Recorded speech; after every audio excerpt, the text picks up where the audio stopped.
thing I've noticed with a lot of African parents in the diaspora, even in Africa, is they think they cannot go above a certain level, so they don't even try. It's like a crab in a barrel mindset. Okay, fine. Start a business. No. Work together, start a business. No. No. They will stay in that dead-end job, have like 3, 4, 5 kids, sometimes even more. I know a guy in the UK. He's one of these red pill men. He's one of these red pill dudes. Guess how many kids this guy has?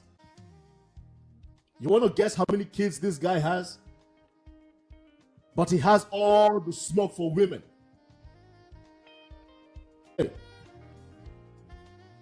10 kids. 10 children. That is an African man. But he's been in the UK for a minute. But that's the typical black dude in the UK. African parents. We need to start, we need to hold our parents accountable. A lot of us have been programmed to always have grace for our parents. I don't think we need to have grace for them. We need to hold them accountable the way they always like to hold us accountable. Because at the very least, our generation, a lot of our African parents' generation, they always want us to give them grace. But they never give us the same grace. It is a total failure of our African parents' generation that we don't even have one developed country. It's your generation. You know why this matters a lot? Because as African youths, we have no fallback plan. If the Indians can go abroad and work together and make it work, why couldn't our African parents do the same thing? Why not? Not even one. Let's develop our country so our children don't disgrace us. Man, fuck you, I beg. I hate that weak thinking. I just blocked you. What disgrace? We are already a disgrace to the world. Do you know how the rest of the world sees Africa? We are nothing. And it's our parents' generation's fault. Disgrace. What disgrace? What are you talking about? It doesn't start with us. It starts with our African parents' generation. You see, that's another issue that's another issue we need to face. We need to stop inheriting nonsense trauma and generational curses that is not ours to bear. It doesn't start with us. It starts with our African parents' generation, and they absolutely need to hear it. Period. I refuse to inherit trauma and bese that didn't start with me. Why should it start with us? Why doesn't it start with them? Do you know how development works? Why should it start with me? Why should it start with you? Why weren't we given a leg up? Why didn't it start with them? And don't tell me it's education. Are the Indians in the UK more educated than you? The Indians, they see the future. They work together and they build. So don't tell me about, it starts with us. It doesn't start with us. It starts from the generation before. That's how development works. This is how development works. The previous generation will build something and then pass it on to you, and then you build your own, you add it to it, and you pass it on. That is how development works. And when one group fails, you need to hold them accountable. That's life. This is not about respect or curses or Jesus Christ or anything. It's about respect. The fact that our parents' generation have not created a country that we can inherit and then build upon, you know what that does for me? You know what that does for you? It sets you back even more. That is how it works. But the reason I struggle to have this kind of conversation with a lot of Africans is because a lot of Africans are still in this weird mind space.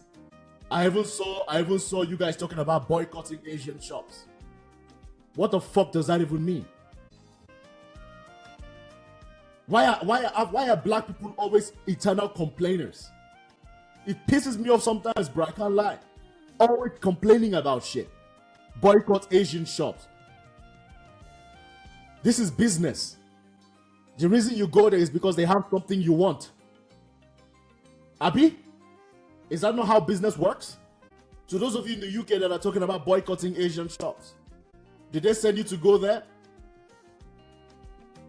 You think business is emotional? Why would you have to boycott something when you need it? The Asians saw an opportunity and created a solution for that opportunity. You Africans that have been in the UK for a long time, why didn't you create the same thing so that you can solve it? Just like you have black people in America focus on Africans, complaining about Africans. Why are you complaining about Africans? We're the least of your problems. This is how you have Africans complaining about the West. Remember, you're the one that opened your ears for the West. Which is it? Stop complaining and create solutions. Boycotting doesn't work if you're not creating your own value add. Simple as that. You cannot you have to solve your own problems, right? It's always complaining. I mean, that guy, I had that conversation with the guy. I was like, how can you be in this country for over 10 years? You speak all the languages. Why didn't you try to self-improve yourself? And you know what's funny?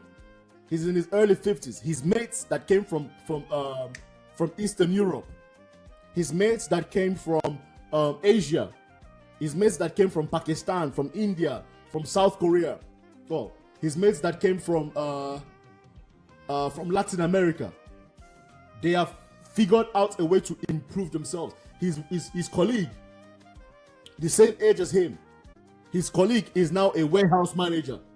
A warehouse manager. I think he's overseeing like a big warehouse. He's a manager now. He came with the same method this guy came in. Some of his friends, they are now working in offices because they upskilled. Some of them went to university, they got certificates. Now this guy, he's still at that dead-end job, having multiple kids, and he wants to tell me he didn't know. I said, you shut up. I told him to shut it. Don't give me that excuse. But the first thing I did is I cut off all excuses in my mind. Because the more you look for excuse as to why you cannot be successful, you're going to find them. And I think a lot of black people have become very, very, very comfortable with finding excuses. Right?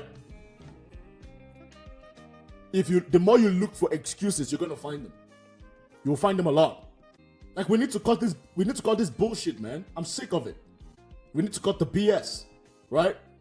It's always somebody else's fault. Right? It's always somebody else's fault. We don't hold our parents accountable enough. We don't.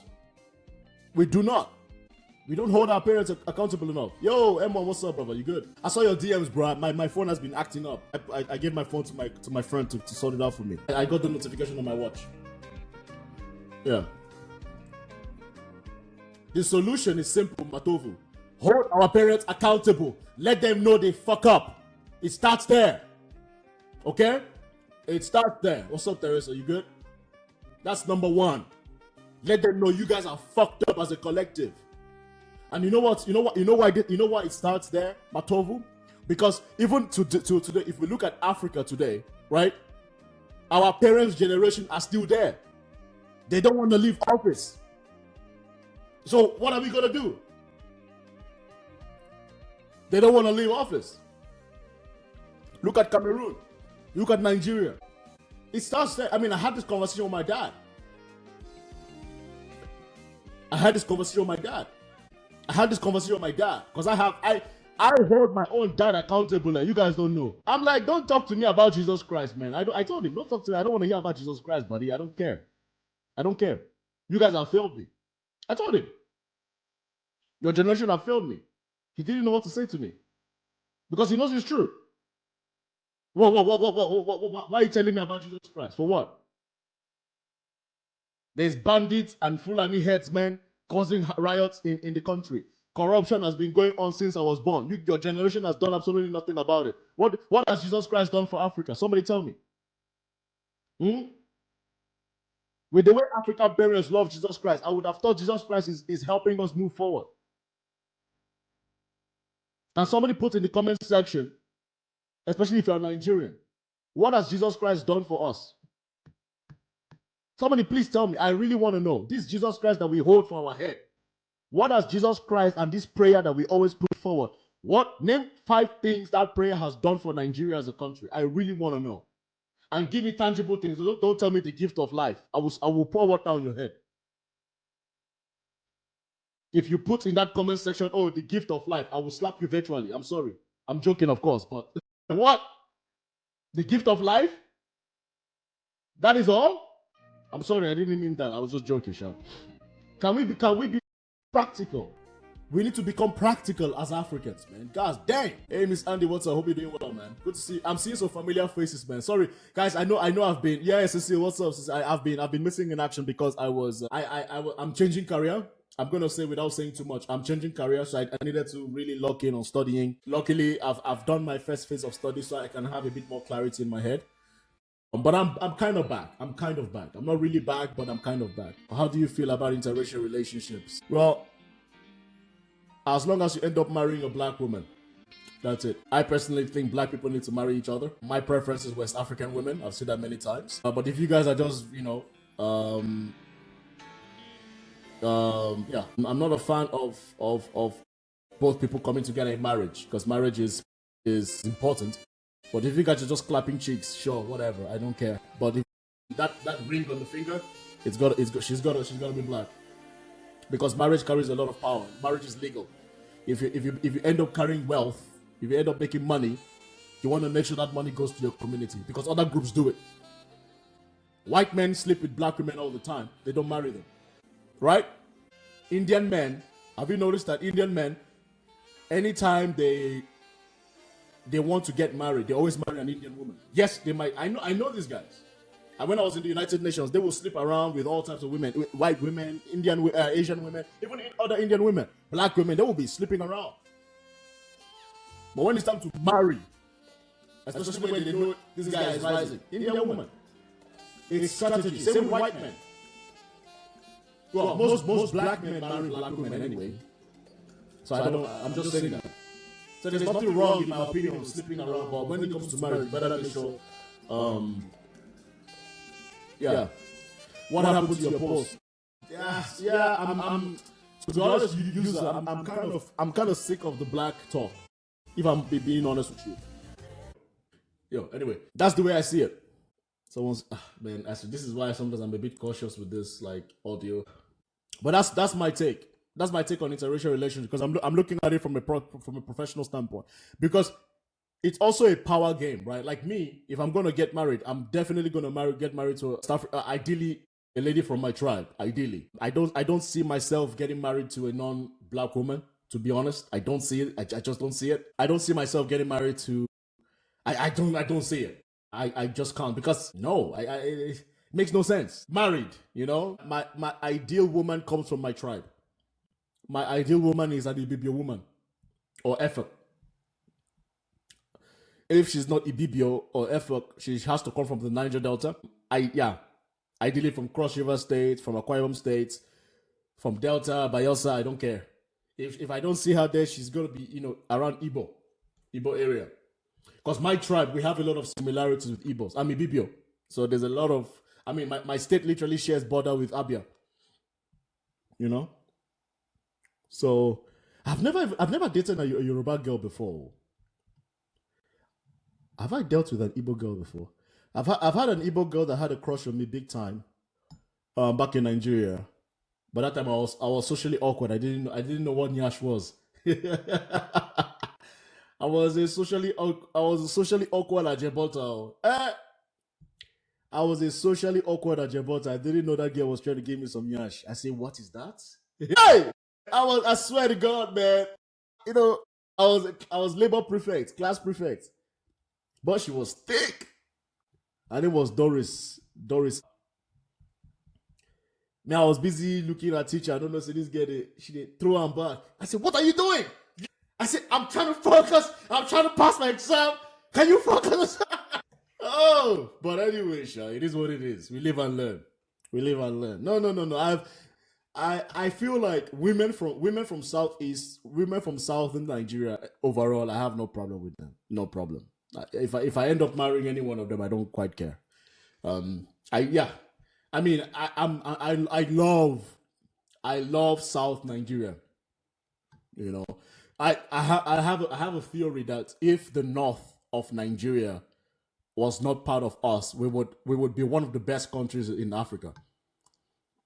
I genuinely believe that. If southern Nigeria was a country by itself, we would for sure be one of the best countries in Africa. I genuinely believe that. Because it's like the ideology of southern Nigeria. Yeah, the Igbo and the Yoruba, they have beef sometimes, but it's not the kind of beef that they want to unalive each other and like the North. You know what I mean? They can still coexist, kind of. They can still do business together. Yeah. So it's like, that's it. Yeah, North Central is pretty good as well. I like North Central, Southeast, Niger Delta, Southwest. I love. All good. The north of Nigeria is just, Jesus. It's not that they are conservative. I think Nigeria in general is a conservative country. It's just the ideology, Miss Andy. The north of Nigeria, the core north, those guys are just,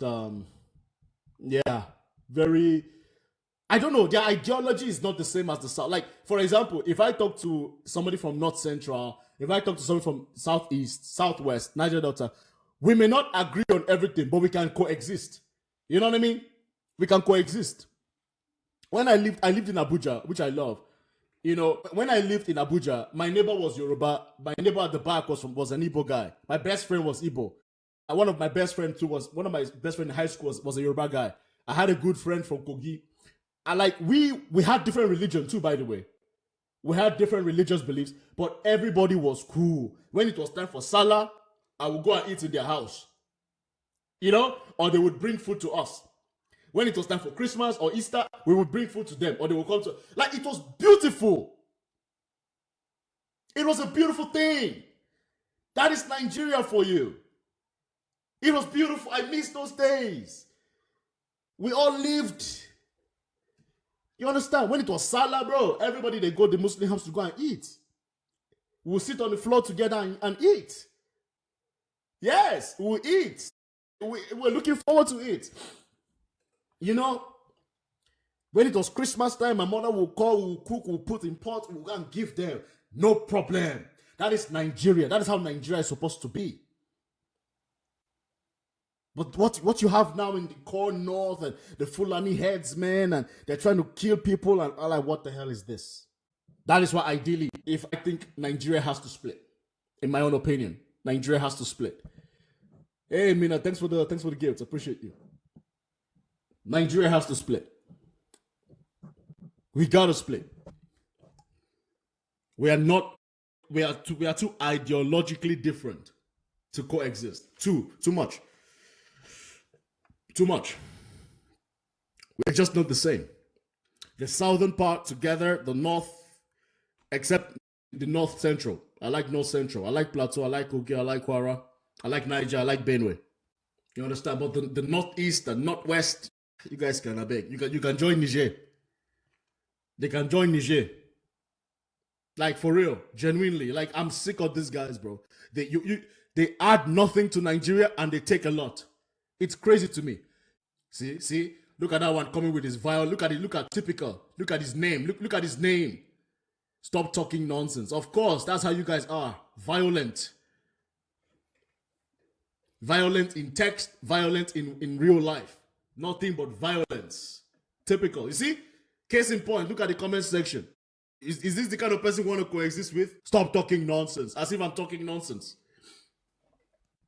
Didn't bandits go to Port Harcourt? Why did they go to Port Harcourt? You thought Port Harcourt was like Plateau, Abi? You guys thought Port Harcourt was like Plateau State. Niger Delta, go and try in Niger Delta now. Go and try. They will use you guys for suya. Did you guys hear what happened in Plateau State, in Port Harcourt? Bandits wanted to go and band. The Port Harcourt guys used them. The Port Harcourt guys used them for suya. Nothing but violence. We don't want you guys. You guys bring nothing to Nigeria. Genuinely. I swear to God. Northern Nigeria brings absolutely nothing to Nigeria. They're a leech. Economically, socially, politically. You guys are a leech. What do you bring to us? Nothing. You don't bring education. The most educated people are in the South. The most educated people are in the South. The reason the British even gave you guys the North, the reason the British aligned themselves with the North Nigeria was because the North Nigeria are easy to control. The South is not. Did you guys know that? The reason the British aligned themselves with the north of Nigeria was because the northerners were very easy to control because they were very religious people. So once the leader tell them jump, they say how high. If you go to the south and you say jump, they say why should I jump? That's why they gave it to the north, because they're not in the mind. That's why. It's go and look at Nigeria and look at the history of Nigeria. The Southern Protectorate were very rebellious with the Aba women's riots, the Oduduwa people, the Calabar riot. Like, we were rioting, bro. We didn't want nothing. Go and look at it. The people were rioting, bro. We didn't want nothing. We didn't want it. Is that why Southerners love Westerners? Well, we prefer them to you guys. How about that? I prefer them to you. I don't like you. You guys are a leech. I prefer them to you. I'll put it that way. Yes. Yes, in fact, I don't like you guys. You have kids, you don't want to grow, you have nothing. Without the central government of Nigeria, you guys are nothing. That's why you guys will do anything. That is why you guys will do anything. Yeah. I don't like you guys. You're a leech. You've kidnapped women, you've kidnapped girls in the north of Nigeria, haven't you? Yes. Come to Port Harcourt. Go to Akwa Ibom State. All you guys know is violence. You bring absolutely nothing to the table. You bring illiteracy, poverty, violence. You bring nothing to the table. That's all you guys know. You believe in child marriages, right? You believe in child marriages. You marry off kids that are 5 years old, 10 years old, 13 years old. You get them pregnant. That is what your culture does. Meanwhile, the politicians that are telling you it's okay, their kids are abroad, but they use you guys as zombies. You see how quick you guys are easy to jump to violence? That's all you guys know. That's all you guys bring to the table, violence. You guys have been in power of Nigeria for over, 60 years or so? Look at your region. Look at your region, the most underdeveloped. You should be ashamed of yourselves. How can you be in political power for over 60 years? And your regions are some of the most underdeveloped. Yet you think Christians are your problem. I'm not even Christian, I'm not religious, but I see your hypocrisy. Why aren't you challenging your politicians? Why aren't you going after them? You would never do that. But they will tell you a guy in southern Nigeria is your problem. And you go there. Guys, please keep tapping the screen, yeah? Hey, Muso, how are you doing, man? You good? So that back on topic. So this is where I'm coming from, right? I think we don't hold African parents accountable enough. I don't think so. Thanks for the help me. Appreciate you guys. We don't hold them accountable enough. We genuinely don't. We don't. We don't hold them accountable enough. We as Africans, we do not have one, especially Black Africa. As Black Africans, we don't have one developed country that is built by African parents, their generation. Nothing. Zero. Thank you, Mrs. Schofield. I appreciate you, man. We don't have it. We don't have it. We don't have it. Botswana is good because of white people. That's what I'm saying. All the developed country in Black Africa is only developed because white people are there. That is the God honest truth. What is this I hear about Nigerians being the only real Africans? Who gives a shit? Okay, Nzalo, let me ask you this question. Does that even sound logical to you? How does that even make sense? What is that? How is it logically correct that Nigerians are the only real Africans? Why would that even have space in your mind? I swear to God, man. I swear to God, man. This is why I miss TikTok. I swear to God, man. This is why I miss TikTok for this bullshit. I can't lie. How can Nigerians be the only real Africans? That doesn't even make sense. Yeah, but anyway. Oh, I needed that laugh, sure. Guys, hope you guys are tapped. Okay, let's try and get to 10K likes, guys. Please do me that solid, yeah? Do your boy that solid. It's for the algorithm. It tells the algorithm that you guys like it here. Yeah. But I must say, Sha, when I logged back into TikTok, I saw one of the guys that I used to hold in high regard. I cannot lie. He was talking about how some crazy Oyibo woman. And this guy showed the picture of the woman he's talking about. I shock. You see, African men, I don't know what it is with you guys and collecting the trash of other people's community. I don't know. No, thank you, Teresa. Appreciate you. I used to hold this guy in high regard. I can't lie. Ever since I saw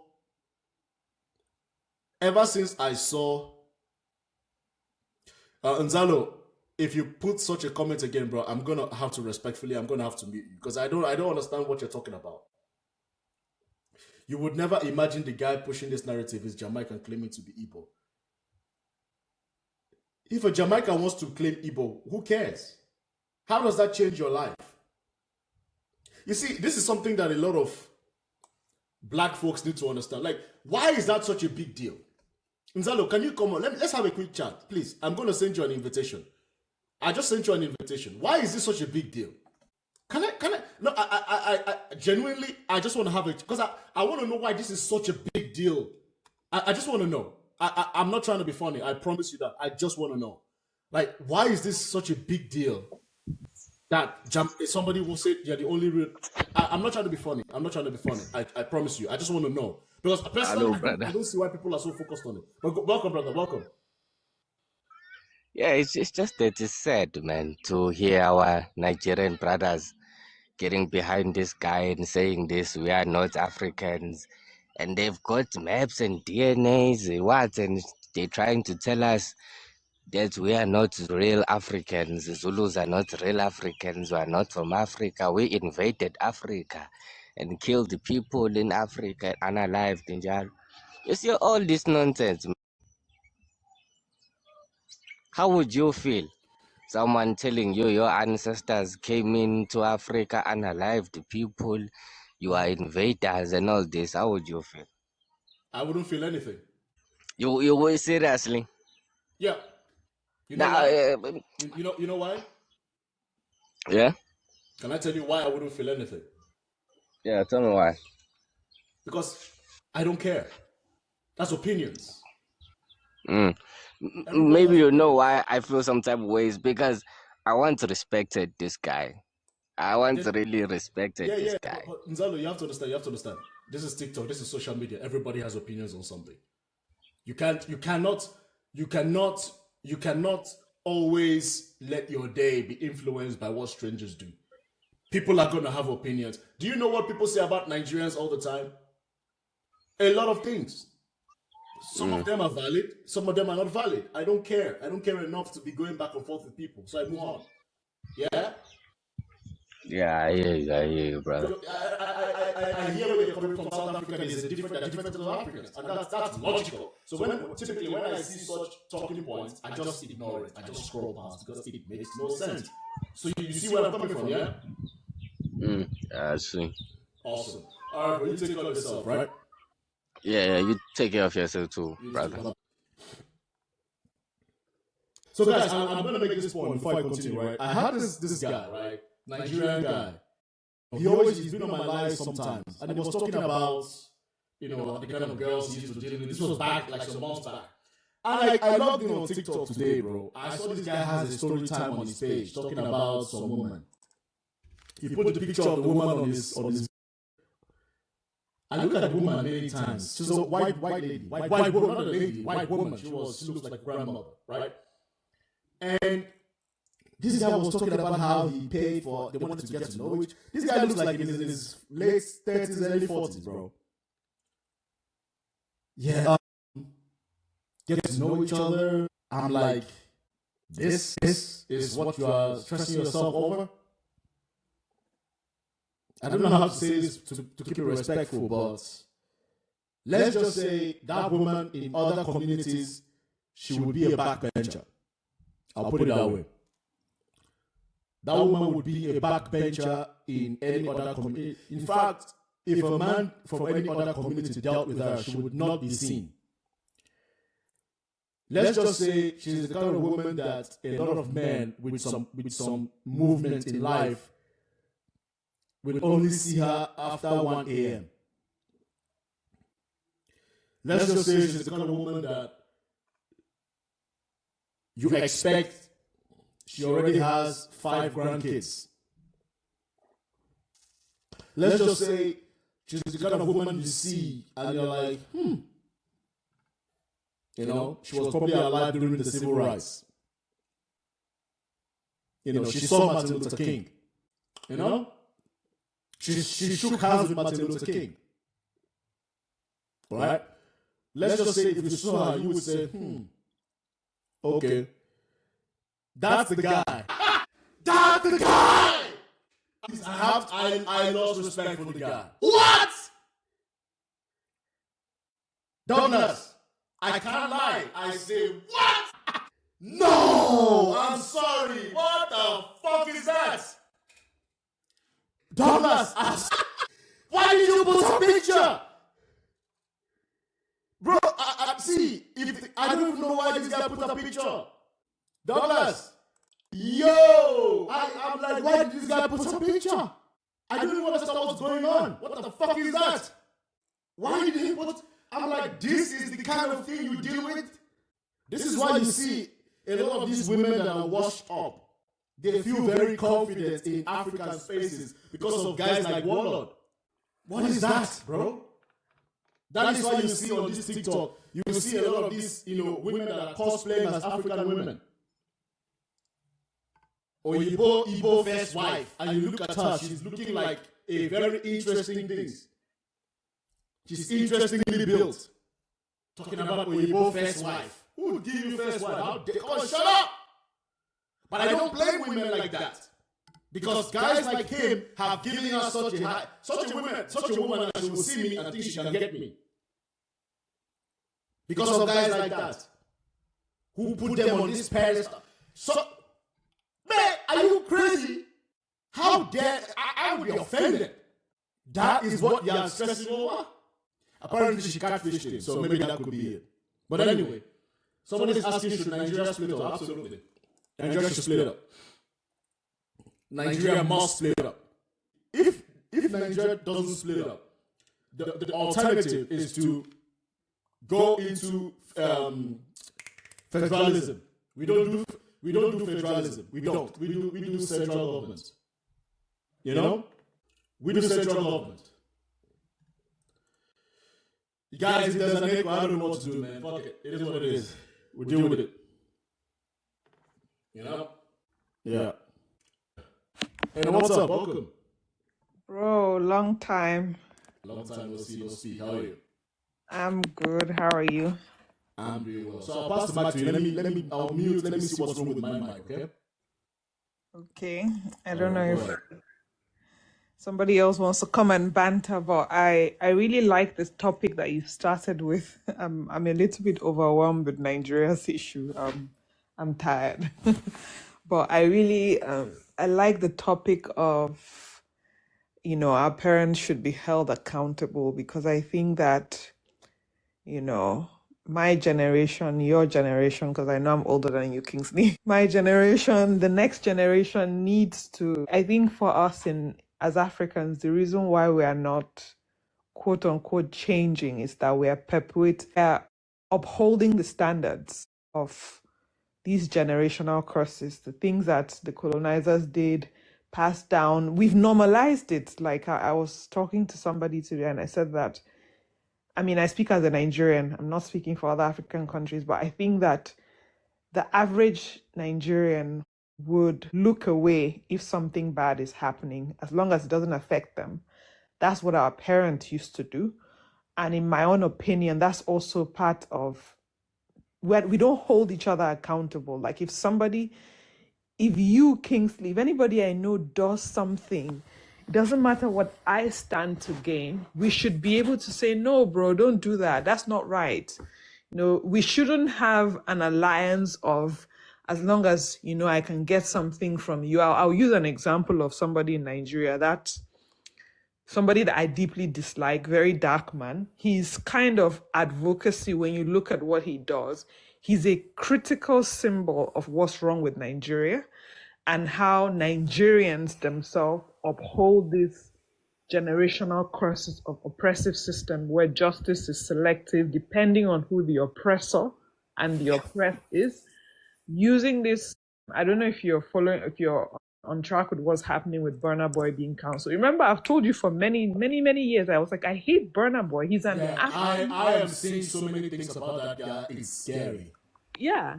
And I was like, Burna Boy is a symbol of what is wrong with Nigeria. Anybody in Lagos, a real Lagosian who's not an elitist, who's not a classist, does not like Burna Boy, because if you go out, at some point you've had a bad experience. He's a horrible human being.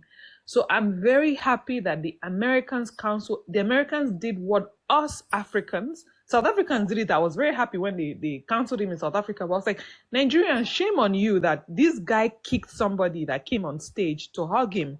That's your fan. Like, who are you? People used to go and hug Michael Jackson, but you would see that Michael Jackson loved his fan. Burna Boy is a classist, a horrible human being. And we need to get to the point as Nigerians, as Africans, where we don't pick a side. If you're Ghanaian, you do something wrong, I will tell you you're wrong. If you're Nigerian, I will tell you, because we have to have a principle. That's what we don't have in Africa. Kingsley. What's up, bro? What I just wanted to say is, yeah, a lot of African parents are indeed, like, they are massive failures. Like, they have absolutely failed us, even here in the West. Majority of all my friends, like, none of them came from good homes. They all came from government housing, like, low income. We are basically inheriting nothing. All they want us to inherit them is just poverty, and then they want us to, like, take care of them. Can you imagine? And they are the first ones that once we fail on an exam, they're going to be like, why couldn't you pass? Like, why can't you get a job? But you didn't do anything for us. And they are busy building houses back home in Africa, and saying that, I plan to, just retire there. Like, they bring in 4 kids without many plans. And all they want to give that child is poverty. As much as I don't approve of kids going down the wrong path to get some cash, can you really blame some young African kids and when they get roped into these things? Yeah. Is because all they know from young is having nothing. Yeah, they are sleeping them in the cold during the winter because their parents can't afford to literally top up the heater. What sort of life is that? And what they keep saying is, it is racism, and it is racism. How long are you going to use that excuse? Facts. We're not saying racism doesn't exist, but I think a lot of Africans, they use that as an excuse to not develop themselves. But I told you about that guy, right? Without giving too much information. Oh yes. For decades. He speaks French and German. He doesn't. He has 4 kids, though. He's fucking. Yeah, and they're gonna have their side chicks back home in Africa. A lot of we black men, we have failed as well. We have absolutely failed. I'm sorry that I had to say that as well, but it is the harsh truth. No, I hear you, bro. I hear you absolutely, and you're valid. And I feel like this is why I brought this prompt, because I think it's a conversation that we're not having enough of. Our African parents, as a collective, they get away with just mediocrity. They get away with not doing anything, right? Yeah. And we need to hold them to account, because I like to say all these things, but you see, there are mates that are Eastern European, there are mates that are Asian, there are mates that are Indian. Asian. They go to these countries, these same countries, and they dominate. They figure it out. Why can't they figure shit out, bro? Yeah. But when it's time to go to church, you see them coming in their best. When it's time to do parties, they come out in their best. We need to have this kind of conversations, because I feel like, and why this is critical for us is, a lot of them, They are saying, oh, it's your generation. No, it's not my generation, because this is how development happens. Development happens like a Lego block, if you know what I mean, right? Yeah. Stage one, you build. So it's like a family business, right? Somebody creates the business. Let's say they do business making cups, right? They make cup. My generation comes, instead of just making cup, we now make ice cream and cup. You know what I mean? So Yeah. that's my generation. So we now pass it on to the next generation. The next generation, they do cup, ice cream, and food truck. You see, Yeah. everybody is moving forward. Yeah, the problem with this current generation is they have set up nothing. Yeah, that's the thing. They They've have done set up nothing. nothing. Nothing. Zero. And they are the biggest bullies as well, and they are so narcissistic as well. And what they always say is, "Oh, be contented with what you have." I'm always like, what do we have? No, it's a fair conversation. And I had some guy. I know the guy was responding to me when I was still back on TikTok, and he told me, well, he wasn't responding. So a lot of African kids are ungrateful. That you should be grateful that your parents brought you to the West. His name is Omega. I think he's one of this content creator. Omega. You should be grateful to your parents for bringing you to the West. Okay, and like, we didn't even ask to to be born. Like that is what they are supposed to do. Like we didn't ask for you to bring us into this for you to bring us into this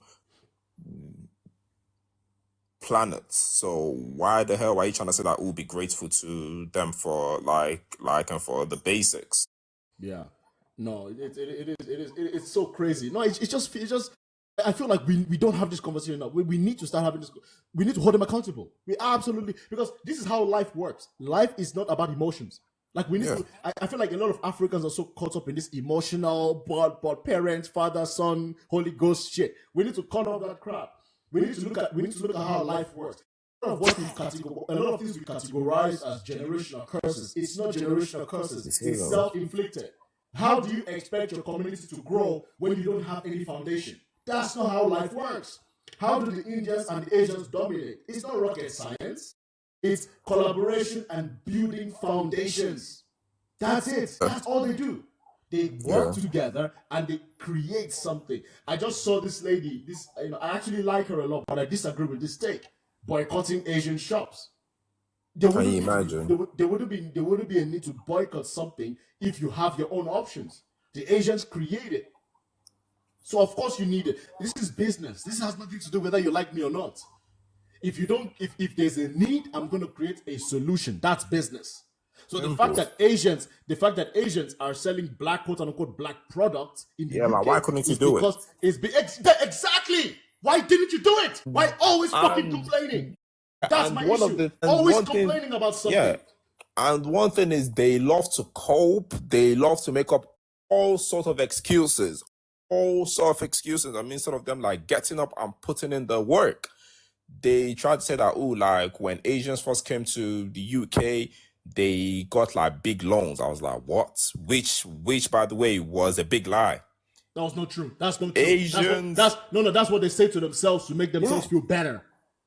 They had nothing. They had nothing. Like, who gave them loans? Thank you.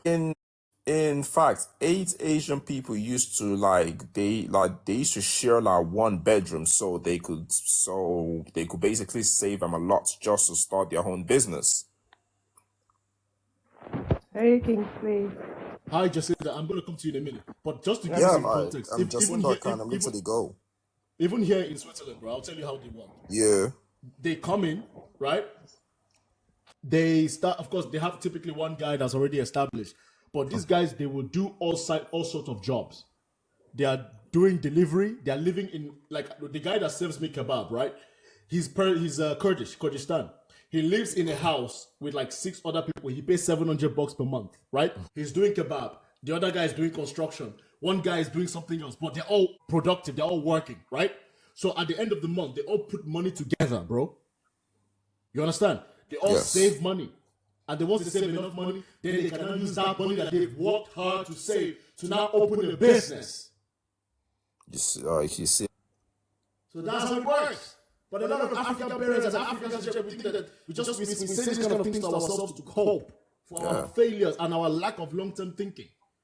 Kingsley, As an African parent myself, as an African woman, there's a lot we need to do. Our parents have controlled us all our lives, and they do not want us or let us to think out of the box. It's all about looking after them. They're always right. They know it better. They know it best. And the more we give in to their demands, we are not allowed to grow. We cannot defend ourselves. We cannot think out of the box because we have to respect them at all times. They love that respect word, huh? Yes. They love it. Yes. Respect. Even my own mother did say to me, I should tell her thank you for being born out of Africa. And my response, she did not like. You cannot tell me that because I wasn't asked to be born. Right? And one thing about us Africans or us Black people, we do not like supporting each other. We do not like supporting each other. So how do we expect ourselves to grow?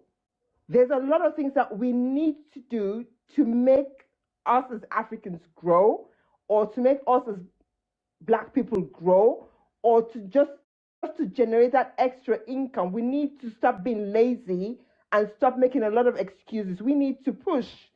The more we work, the more we gain, the more we ask questions. Knowledge is power. We just need to go out there and do what we have to do. That's what I have to say. Thank you. And you're right. You're right. We need to stop being lazy, man. We need to stop being lazy mentally. Maybe a lot of us are not lazy physically, but I've noticed that a lot of Africans are very comfortable being lazy mentally. What do I mean by that? I simply mean that a lot of Africans, they've already conditioned themselves that they cannot go above, especially our parents' generation. They've accepted that they cannot go above a certain level, right? And I see this even here in Switzerland, bro. I see this. You will see somebody that has been in Switzerland 40 fucking years. 40 years. I'm like, okay, what do you have to show for it? Oh, well, you know, this country. I'm like, stop that shit. Stop it. Stop it. Take some self-accountability. Switzerland is not a perfect country, but I love this country to death. I will tell you that for free. Why? Because if in this country, if you are willing to work hard, and if you are willing to be, you know, to put yourself out there, you will improve yourself. You will. It's all about how you want to. See, I look at Switzerland like this. I don't know about the UK. Switzerland is, you determine where you want to go. If you want to go blue collar, sure, go to blue collar, become the best that you do well. You want to go corporate, do corporate, you do well. You understand? But if you've been here 40 years and you're still at that level where you are still struggling, it's your choice. It's your choice. Always own it and accept it. I just don't like when they like to say, oh, it's everybody else's fault. It's never theirs. I'm an adult. I have to take accountability for my own faults. You understand? I'm here to learn. And I would learn till the day I leave this life. You understand? I work. But is that enough for me? No. So I have to find multiple ways of making an income for myself. Yeah. I have to push and stop being lazy. I think everybody needs to do something and take accountability for their own actions. Nobody is perfect. Nobody's ever going to be perfect. But then when it's right, it's right. When it's wrong, it's wrong. And every feedback should be something we should work on, not be upset about it, but something to make ourselves live a better life. That's the way I see it. No, absolutely. I hear you. Oh, the other person dropped. So it's open. If anybody that wants to speak, you can go ahead. It's open. But I agree with you, Jacinda. We need to take some accountability. Hey, Jeremiah Simba, what's up, bro? You good? Good to see you. But I agree with you, Jacinda. It's true. We need to absolutely take accountability, and we need to work together. We need to work together, and that is why I like the Somalians and I like the Ethiopians. They work together, and you can see how far they go. Even here in Switzerland, even in the UK, I know that they are quite a prominent group. Nigerians too. You know, Nigerians work together. I gotta give Nigerians a little bit of credit here and there. We do sometimes work together. That is why we are where we are as a collective, right? Like you can see some Nigerians owning shops. You can see some Nigerians own. You can see that. But as a collective, I don't think Nigerians are working together enough more as they should. But if we're going to use Africans as a way to work together, I give it to the Somalians and the Ethiopians. I know some of them don't consider themselves Africans, whatever, but I see them always collaborate. That is what makes the Indians powerful. That's what makes the Asians powerful. It's not rocket science. They work together, period. That's it. You know? No, Emma, I agree. We are not at that level where we should be as Nigerians, but I think we are heading there as well. But my point is to the African parents in general, I feel like a lot of them, they don't even want to listen to you. They want us to be thankful for the struggle. They want us to be thankful for the stress. Like if we listen to them talk, oh, be grateful you're in the UK. Yeah, I'm in the UK. I'm suffering. God damn it. They're suffering. So what's the point? You know? They want us to be thankful for mediocrity. They want us to be thankful for poverty. Very delusional, Jeremiah. We need to hold them accountable. I mean, even look at where we come from. Look at African countries. Not even one single African country that is developed by Africans. But they stay praying. They stay praying. They stay going to church and mosque. They stay praying. I asked my father this question. I asked him, it was one of those that was so frustrated. I was like, dude, you're about to, because he called me to give me motivation, and motivation was believe in God, God's timing. And then I asked him this question. I said, you've been telling me about God's timing for 4 years now. When is it going to happen? He didn't even know. But I think a lot of them, they don't know it's automatic for them now because they've been so involved in this thing. Whenever you ask them logical questions for them to back it, they don't even know. He then told me about, because I asked him, I said, okay, you've been praying to God for a long time now. What has that gotten you tangibly? Because a lot of what you're going for is not working. So, I mean, and then he told me the gift of life. I said, you see, the gift of life? How is that a gift of life? People die every single day. Isn't that narcissistic to say, oh, I'm alive and they're dead. Thank God it's not me. And what kind of life? There's a lot of Nigerians right now in Nigeria that wish they were dead. You guys know that, right? There are Nigerians, young Nigerians right now in Nigeria, they wish they were dead because of how brutal daily life is, especially for those that are not from rich families. This is the truth. This is the truth, guys. We need to remove the rose-colored glasses and this emotional and religious fantasy that we sell ourselves. The reason other countries that are not religious are developed is because they hold themselves accountable. Yeah, you said something that just reminded me of a conversation I had with my cousin about delusion and how Africans are extremely delusional. And I think somebody in the comments said, because they are religious. And just a slight point of view to make the point. So I was talking to my cousin who's almost 40 about her dating life, and she was asking for my honest opinion. So she's complaining to me, and I'm just like, do you want me to be honest or just listen to you? Do you want empathy or you want the truth? She said she wanted the truth. I said to her, like, you're not being realistic. I think at your age, you have to be open-minded to be with someone or to entertain someone who's been married before or has had a child. She was so upset with me. And I had to come down to I had to remove my emotions to really be able to understand what she was saying. And it all came down to that delusion that you say you asked your father for the past 4 years, when is that hope going to happen? They will change the subject. So I said, it was incomprehensible for me because I was like, you're almost 40. So do you know that at your age, you have gotten to the age where you are competing with girls in their 20s and early 30s. And how are you? She said it's not God's will for her to be with someone who's been divorced. I was like, okay. In my mind, I was like, yeah, you're not ready. That's how most Africans are. That's how we are delusional because we use religion to clog our eyes. So we don't like the truth and we don't have honest conversations. Sorry to interject. No. And you're right. A lot of us, especially in West Africa and Nigeria, I'll speak on that but I know it's common across Africa. Is we have been conditioned to not think. We've been conditioned to always believe there is a higher power, and it's so strange to me because and you're right. You're correct about changing the topic because they do that. Because I see that with my parents, my mom, my dad especially. Because anytime you bring up some challenges to them and you say, okay, but what about this? What about this? And then you see them stuttering. Like you are not doing well. The country's not doing well. It's not doing well. Why are you guys still holding on to the? And I asked my dad this simple question. I said, why is it that you guys pray all the time? You go every week. You guys go to church like 5 times per week. Yet countries that don't do that are not like Switzerland is not a religious country, but very successful. You know why?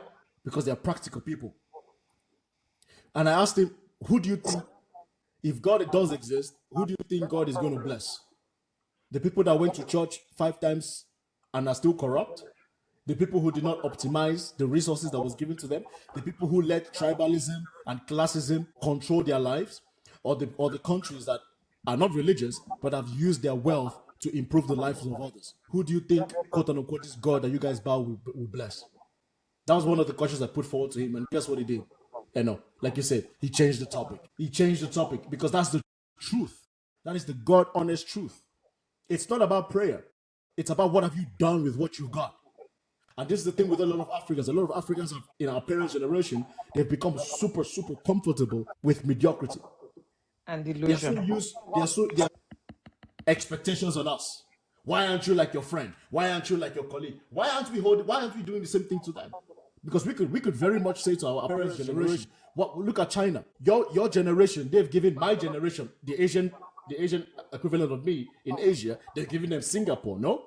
They've given them Japan, they've given them China, they've given them Taiwan, Hong Kong. Look at your peers in Europe. They've given them Switzerland, Luxembourg, France. Well, France is a mess anyway. But anyway, you get what I'm saying. Look at Arabs. Look at your mates in the Gulf. They've given them Qatar, right? They've given them Dubai, which is a shitty place, but still. Look at your colleagues in Latin America, Argentina, Uruguay. What about us? Your mates have done nothing for us. Even in the diaspora. Your mates in the UK, your mates, your Indian mates, your Asian mates, they are owning properties, owning things. You guys have been here too. But you guys always want to give us excuses. What are you doing? We need to start holding them accountable because we cannot ignore it. This is something a lot of African youth like to do. Oh, they did not know. Who told you they did not know? What the fuck? What do you mean you did not know? We need to stop infantilizing our parents' generation. They knew, they did not care. I'll land there. And Kingsley, something else that I read about African parent, and I'll speak of Nigerian parent. I read something, I'm not sure how true it is, that most African parents, I think it was an African American man that was saying it, most African parents are actually jealous of their children and don't want their children to do better than them. And it's something that I've really been thinking about. I wonder what you think about that, because his rationale was like, when you are saying something that is, they're always, first of all, they talk in riddles, they talk in things. If you're saying something to your parents, basically it's what the guy was trying to say, that they cannot comprehend how you can achieve it, they mock you, or they disregard, they find a way to convince you that nobody has done it. Who are you? We don't have that. I don't know how to frame it, but he was basically trying to say that African parents, I'm not saying all African parents, most time do not want their children to do better than them, and it's a subconscious thing. And he placed it in the African context. I mean, I think it was an African American psychologist, and he talks about this. I wonder what you think about that, or what anybody else. So for me, I would disagree with that, because from what I've seen, a lot of African parents do want their kids to do better, but the way they fuck up is they don't give their kids the tools. I think that's where the gap I see. A lot of African parents, at least verbally, because they vocalize it. I'm not gonna, they vocalize it. Now for me, I'm privileged. I'm not gonna lie. My parents do actually want me to succeed, and they do actually give me a lot of the tools, at least within their capacity. You understand what I mean? But I'm making this video because I know I'm not in the majority. I am in the minority. That's why I'm speaking about it. What I will say is that a lot of African parents do not give their kids the tools. They don't know that for your kids to succeed, you have to give them tools. It's not about prayers.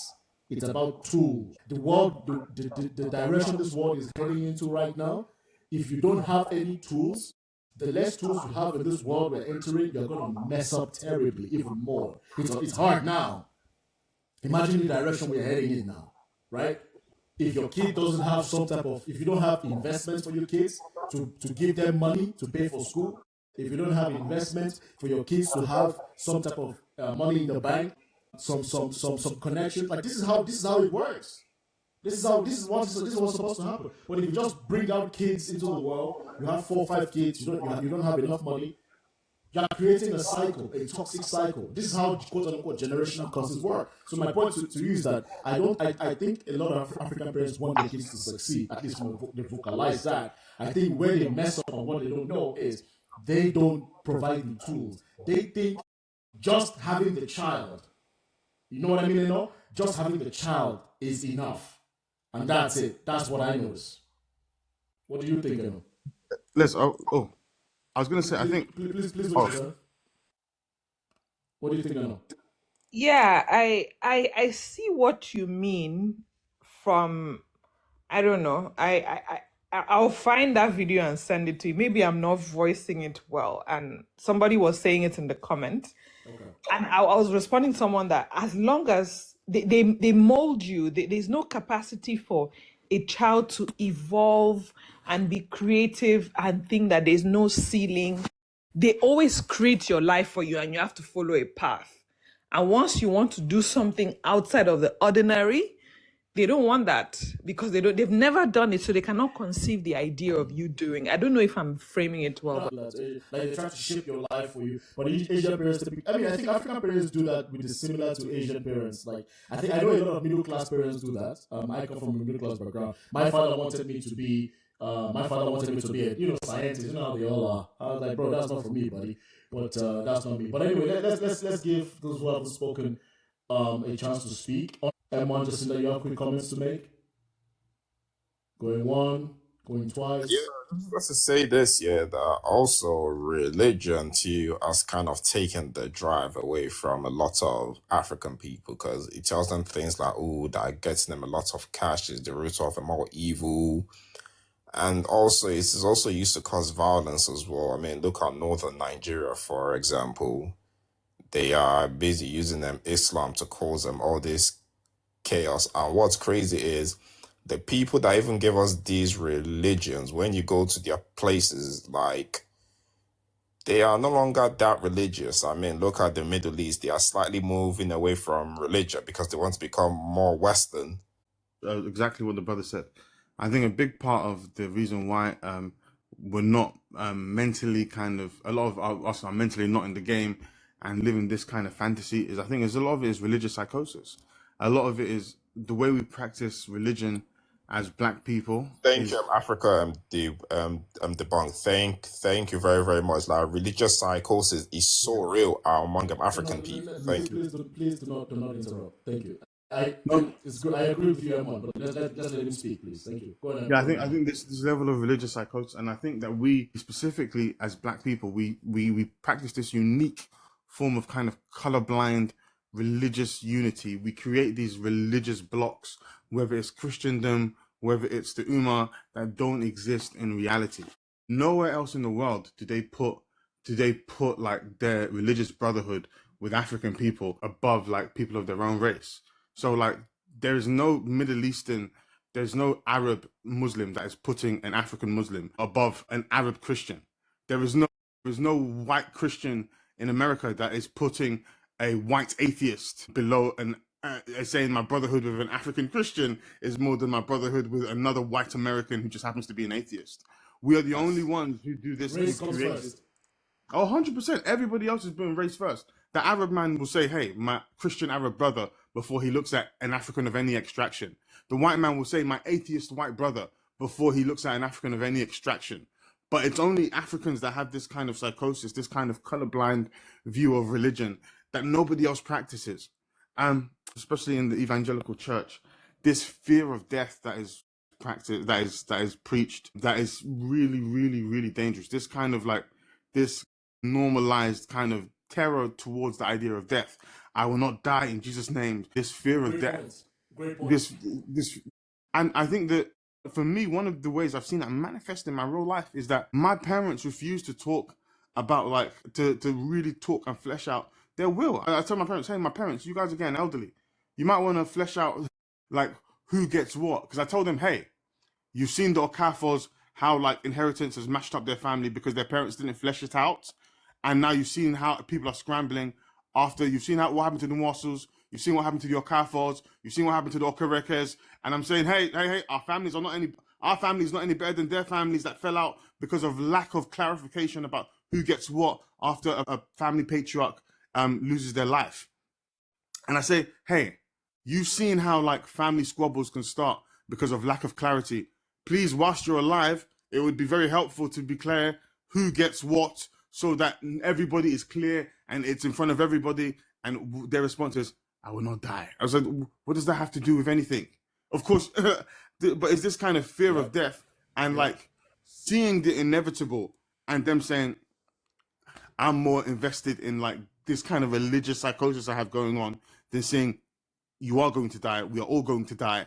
And you've seen how you've seen how lack of clarity around inheritance causes family squabbles amongst families that are no different from ours, but you refuse to engage in reality because of this religious psychosis that you have going on.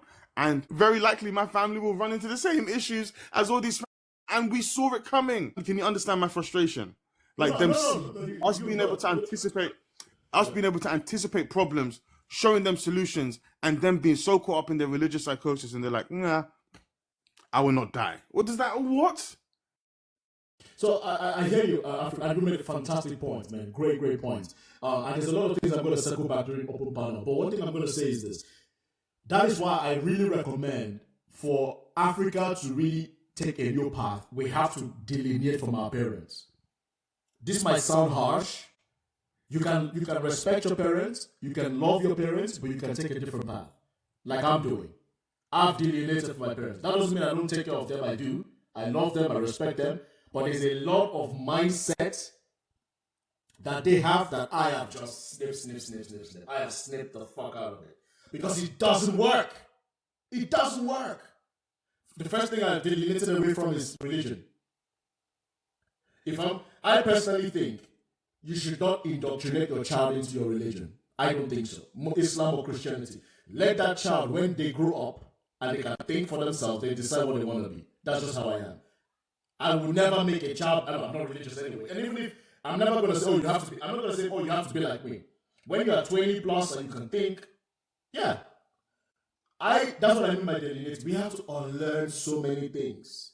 Because the average African youth is carrying so much weird stuff that is anti-progress. Does that make any sense, Africa? It is, I feel, right? And ever since I saw, the baggage, exactly, Jacinda, baggage. So much unnecessary baggage, religious baggage, social baggage, culture, and it's like, how is this helping us move forward? It's not. It's not. How does this help us become mentally free? How does this make us create things that actually matter? Nothing. Because when you hear like my parents talk, it's all woozy shit. Or it says in the Bible, you have to do this, you have to. I'm like, okay, what has this done for us? Because you guys are praying all these things you're doing. When you're sick, you still go and take medicine though. I don't get it. You know? So I recommend we delineate from our parents' mindset. Because this thing is not helping. Because if it worked, our countries would be better. Let's be for real. But that's a discussion for that. So let's go to Kabash. After Kabash, we're going to have an open panel, okay? Go ahead, Kabash. Is that Squidward? Kabash, are you there? You have to unmute yourself. Man. Is that Squidward? I swear to God, man. I TikTok. But that is Squidward, though, right? No, I was gonna say, what would you think is like the way forward then? Like, if you had like a plan or idea, how would you go about fixing the issue? Okay, I mean, I will start. Your kids are coming up anyway. Okay, no, fair enough. How old are you, if I don't mind me asking? In my late 20s. Late 20s. Okay, fair enough. I mean, I will give you what I'm doing anyway, and then maybe we can then go to open panel and people can picture. So the first thing that I think we need to do, like I said, to Africa is we need to delineate from our African parents' mentality. And what I mean by that is walk away from religion that are foreign. I said what I said. Because a lot of the programming on the Black African mind is stuff with religion. It programs you. A lot of us don't know this, and that's fine. I get it. When you're talking to somebody who's deep in Islam or deep in Christianity as an African, you don't get it. I refuse to bow myself to a religion where the symbolism doesn't look like me. That's number one. And a lot of Africans don't understand that this is where it starts. When you go to the average African church, the Jesus Christ is white, blonde hair, blue eyes.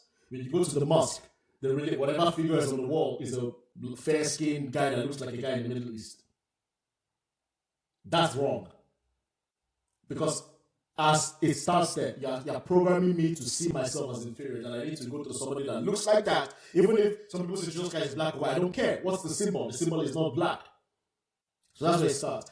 A lot of this religion programs Africans to think that, especially Christianity, I don't know much about Islam, but especially Christianity, it has programmed Africans, the way Africans practice religion anyway, that some salvation is coming. I don't know if you know what I mean. Where it's like, oh, it's not your fault as a human being, it's God's will. It's this, we've outsourced capacity to an ethereal figure. And you see this in a lot of African people. It's God's will, God's time. God will punish them. God knows best. What the fuck is all this? What that does is that it has incapacitated your ability to look at what things are and fix them. So that's solution number one. Solution number two, we have to stop looking at things as generational curses. Generational curses don't exist. Generational curses are self-inflicted. Whether Islam is diverse or not, I don't care. It's not for Africans. End of story. That's on you. But I know, I get it. It's something that's precious to you, so I expect some pushback, Khadija. I respect that. That's fine, right? But we need to understand that generational curses, Kabash, is nothing deep. It's self-inflicted. The reason you have a certain illness in your family is because it's genealogy, it's genetic. The solution is to try and find how you can manage it or how you can avoid it. Number one. Number two, generational causes like poverty is also self-inflicted. Well, it's not all self-inflicted, but in some cases it is. Right? Are you getting good jobs? Are you in a good position? Okay, maybe self-inflicted is a bit too harsh because sometimes you're just born in a country like Nigeria, and no matter how hard you work, you're fucked. But it's not because you come from some person in your village. That's it. We have to start looking at things from a practical sense. Step number three, we have to look at how do we create real wealth and power. We have to always look at improving ourselves and not be like our parents. That's what I mean. A lot of our parents in the diaspora, they came here, they stayed 40 years, they speak all the languages, yet they refuse to move forward in life. And that's how generational causes also operate. You are not giving yourself a launch pad. We need to work together. We need to create businesses together. We need to create communities together. That's some of the solutions I will give. There's a lot more, but I think these are the basic stuff. Right? Think for yourself. I don't know if you have anything to say, but it's a lot. But it starts there, in my opinion. We need to know how to learn from other communities. I see what the Indians are doing. I see what the Asians are doing. I see what the Arabs are doing. I see what the whites are doing. I see what everybody's doing. And I learn and I see what I can learn from that. I see what other black communities are doing and I learn from that. But I feel like a lot of us in the black community, we have this mindset where if we don't like somebody, we are never going to engage with them. I'm like, that's wrong. I see a lot of Americans, the Jews as well. I see what the Jews are doing. Exactly, anyone. I see, for example, you have a lot of Africans that say, or black people that say, oh, I'm not talking to any African. I don't like Africans. I'm not going to talk to them. I'm like, what does that even mean? Or you see somebody from another tribe and you close all the door of engagement. I'm like, that's why we failed the power game. Because power, when it's about power, you have to be able and willing to put away your beef to the side and look at the bigger picture. Right? This is one thing the white people do fantastically. You think the British and the French are best friends? No. You think the British and Germans are best friends? No. You think the French and the English are best friends? No, they're not. Europeans don't like themselves either. Historically, they always fight themselves. But when it is time to come together and get resources from Africa, they come together. When it is time to go to war, they come together. When it's time to come against you, they come together. That's what I'm talking about. I know it's a lot I'm throwing at you, but I hope at least you get where I'm coming from. Those are solutions that we can all do. Now, you made a lot of good points. A lot of good points. I think everybody should have an open mind and learn from one another. With that line of work, I'll work with everybody. As long as I'm getting something from you and you're getting something from me, we're good to go. Because I do not know it all, neither do you know it all. You understand? We all bring ideas together for it to work for everybody. So the more we learn, the more we work together, the more we push together, the more we gain. That's the way I see it. If I'm going to say, no, because you're this, you're that, we can disagree. We have our moments where we disagree, but we have to respect each other as individuals. That's the way I say it. I agree. Beck, M1, you there? Yeah, I think for me, one of the ways that we need to, as African people, or we need to unlearn and take a new path from our parents, is to have a collective good mindset. To me, I'm very big on that. And there's something you said about what white people do. A white Christian is never going to, I don't know if you were the one who said it, a white Christian is not going to put an African above a white atheist, because the commonality is the white race. So for me, I think our generation, we need to come to the point where it doesn't matter who the fight is against. If you are African, you should not, especially publicly, because it's also something, even if you don't agree with what your African people are doing, don't be so quick to be against them so you can buy allyship from the white people. I think that's, or from any other race. I think coming together as a collective, not just individualistically, but if I'm doing something as an African person in the Western world, I should also always think about how can I support my brothers and sisters. I should never be a tokenist used against my people. That's what I mean by collective. Let's be different from our parents, because our parents were the one, or their generation came to Europe, and they usually, if they had any sort of privilege, they would distance themselves and live in the white places, join the white clubs, thinking that would make them accepted, but it still didn't. So yeah, that's my point. Yeah, Kingsley, exactly what Ms. Becker said. Isn't that what I usually tell you all the time?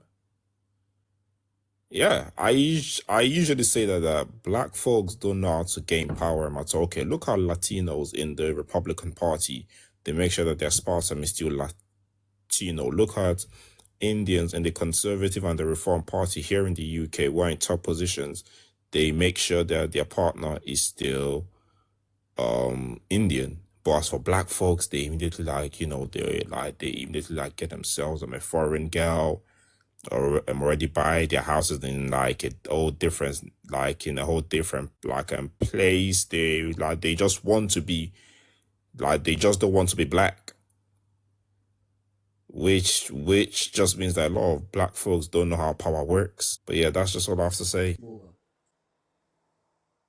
I was just going to say something about the aspect of religion, and I was going to say that as long as there's something you said earlier, Kingsley, that African people are the only race in the world that put religion, other people's religion, above their culture, above their own common good. And I was reading a comment, one of our sisters was saying, oh, Islam is diverse, and somebody else responded, yes, but you pray in Arabic, so how diverse is that?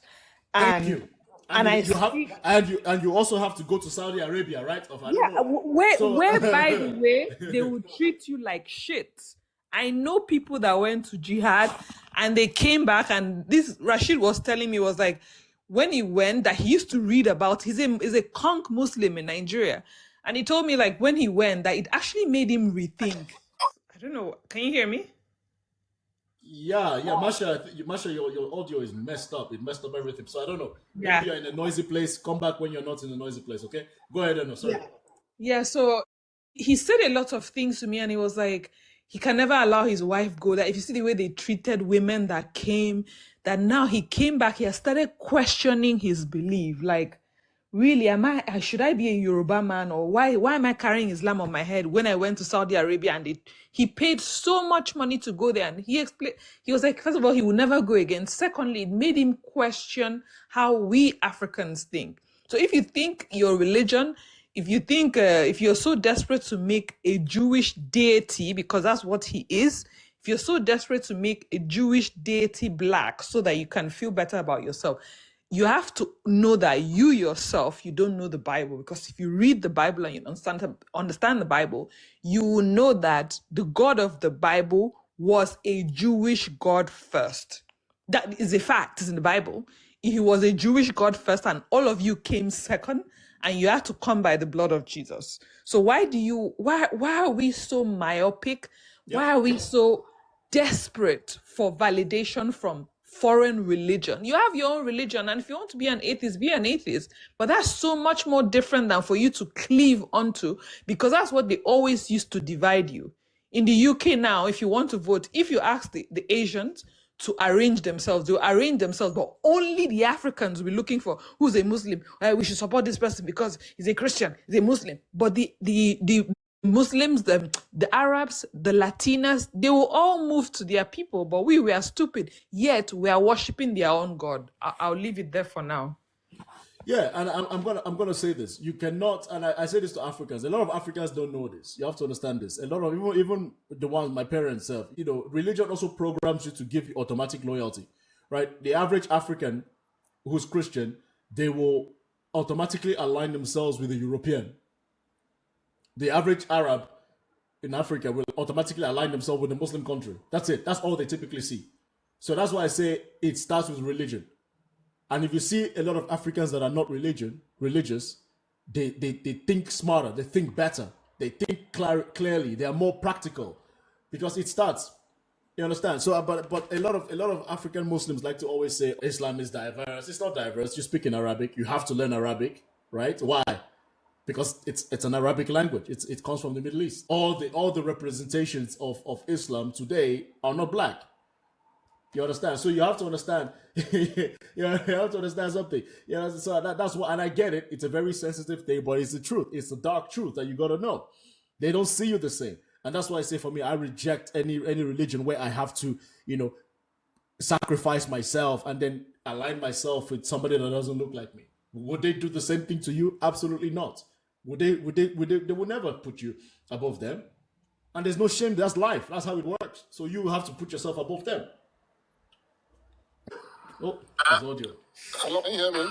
Hey, Masha, my brother, how are you, sir? Anyway, this is it. Yeah. Oh, Guys, audio. guys, A lady called Sylvia who is going around accusing me. I logged him back on my main TikTok account today. I saw it. I was like, what the hell is going on with Warlord? This is what you guys are dealing with. So these are the kind of women you African men are out here chasing. He already has the paper, I think. That's why when these women, when they reach retirement, all of a sudden, I like Afrobeats. Burna Boy is my, and all of them, they always have raspy voice. They all have raspy voice. I guarantee when she talks, she's got raspy voice. Because they've sucked so much cigarette. I like Afrobeats. Burna Boy is my favorite. Davido. It sounded like palm wine drinker in Akwa Ibom State. I like Afrobeat. I like black men. Black men are my favorite. Because of this. What the fuck is this? I'm going to. He's well spoken. He's a tall guy. And this is what you're going after? You in 3. That is why if you see all these non-black women that are in African spaces, a lot of them, they are all either they are very big, they're older, but they know it's only African men that will give them this. This is disappointing, bro. Why did they even make a video about this? Didn't you know this was gonna go crazy? Anyway, I'm simply go ahead, man. Floor is yours. No, I just thought it was just an interesting thing about African parents not being held accountable. I do agree with your points that you've listed, that I think most of them, this might be controversial, but I think a lot of African children are emotionally intelligent, way more emotionally intelligent than their parents from a very young age. I think even from the time they're in secondary school, a lot of African kids are able to even see some symptoms of maybe anger problems between their parents might have. And for whatever reason, African parents, they want their children to understand them, but they don't want to take the time to understand their children. And I think that's such a backwards mentality. And I don't understand how, with that level of mentality, how we're able to break generational curses and build on generational wealth. It's just very, very disappointing. As a community, I just don't understand like how we can break this cycle and do better for the... I already feel like this generation is doing better than the generations before for the next generation that's coming ahead. However, it's just really, really disappointing the level of accountability that they don't want to take and the pressure that they put on their kids. And I feel like the kids do way better than most of their peers, and they still don't get praise for it. No, I hear you, and you're right. I think that's why I say we need to hold them accountable like their peers in Asia, India, and Europe. Because they like to compare us to everybody, right? Why don't we compare them to their parents? Because they have failed. They fail a lot. I mean, their Asian peers have given their children China, Japan, Hong Kong, Singapore. The European colleagues have given them Switzerland, Luxembourg for their generation. What have they given us? If it's not corruption, religious fanaticism, all sort of terrible things in our lands, they've given us nothing. They've sold out our countries to everybody else. So you see, so we need to also compare them to what they compare us to. It is not fair for us to always be compared, right? Absolutely. But I think the solution is No, I was just gonna say I agree with you, because there's like on your point about them having kids, the idea of African parents having kids, it comes from societal expectations. It's nothing that comes from them, because when you look at like how other nations, like how they handle the, like when young people get married and have kids, there is like inheritance, there is trust funds, there is a lot of things that have been put in place in order to help the next generation to move forward and to do better than the ones before. But in African parents, you hear parents sending their children to school and then telling the children that now the children has to pay them back somehow. Like you must send money back home, or you must help this with that. You can't build wealth with that level, like with that mentality. It's just not going to happen. You put so much pressure on one or two kids that have done so well in school, or that have gotten good jobs, or that are earning money to take care of everybody. And then I feel like that just enables people to become lazy. A lot of family members are just like lazy. They're just good at having sex, unprotected sex, and continue to have kids, and then they want to say that the children are a blessing from God, when in actuality children are a result of having unprotected sex, which is just being stupid and uneducational. And especially to have children when you don't have financial means in 2025 is idiotic at its very best. Very. No, you're 100% right. And you made a good point about them. Like they always like to godify things. African parents tend to godify things when they don't have any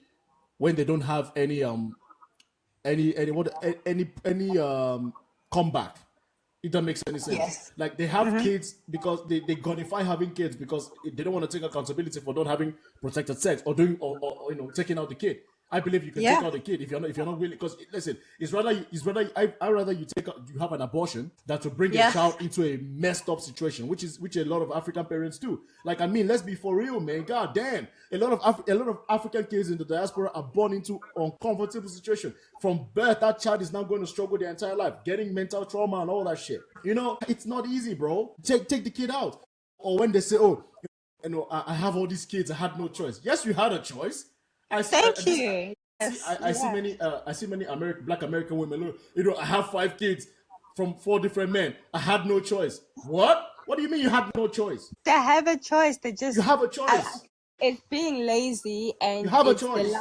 It's definitely being lazy and being stupid. And I think it's the level of stupidity that we have gotten to is that we're so comfortable with it. I think a lot of people are comfortable to being stupid and just continuing on with the stupidity. No, I was just going to say that there needs to be a better way to teach young people that having children and getting married is not everything. There is more to life than having children. I feel like having children and being married you should be at a level where you've achieved so much for yourself, where you are happy with yourself as an individual, and then you can pair up with somebody. And in that way, you're both 100% to one another. I agree 100%. And I think that in the black community globally, especially in Africa, having children is not God's will. Yes. Like I get so sick and tired when we godify everything.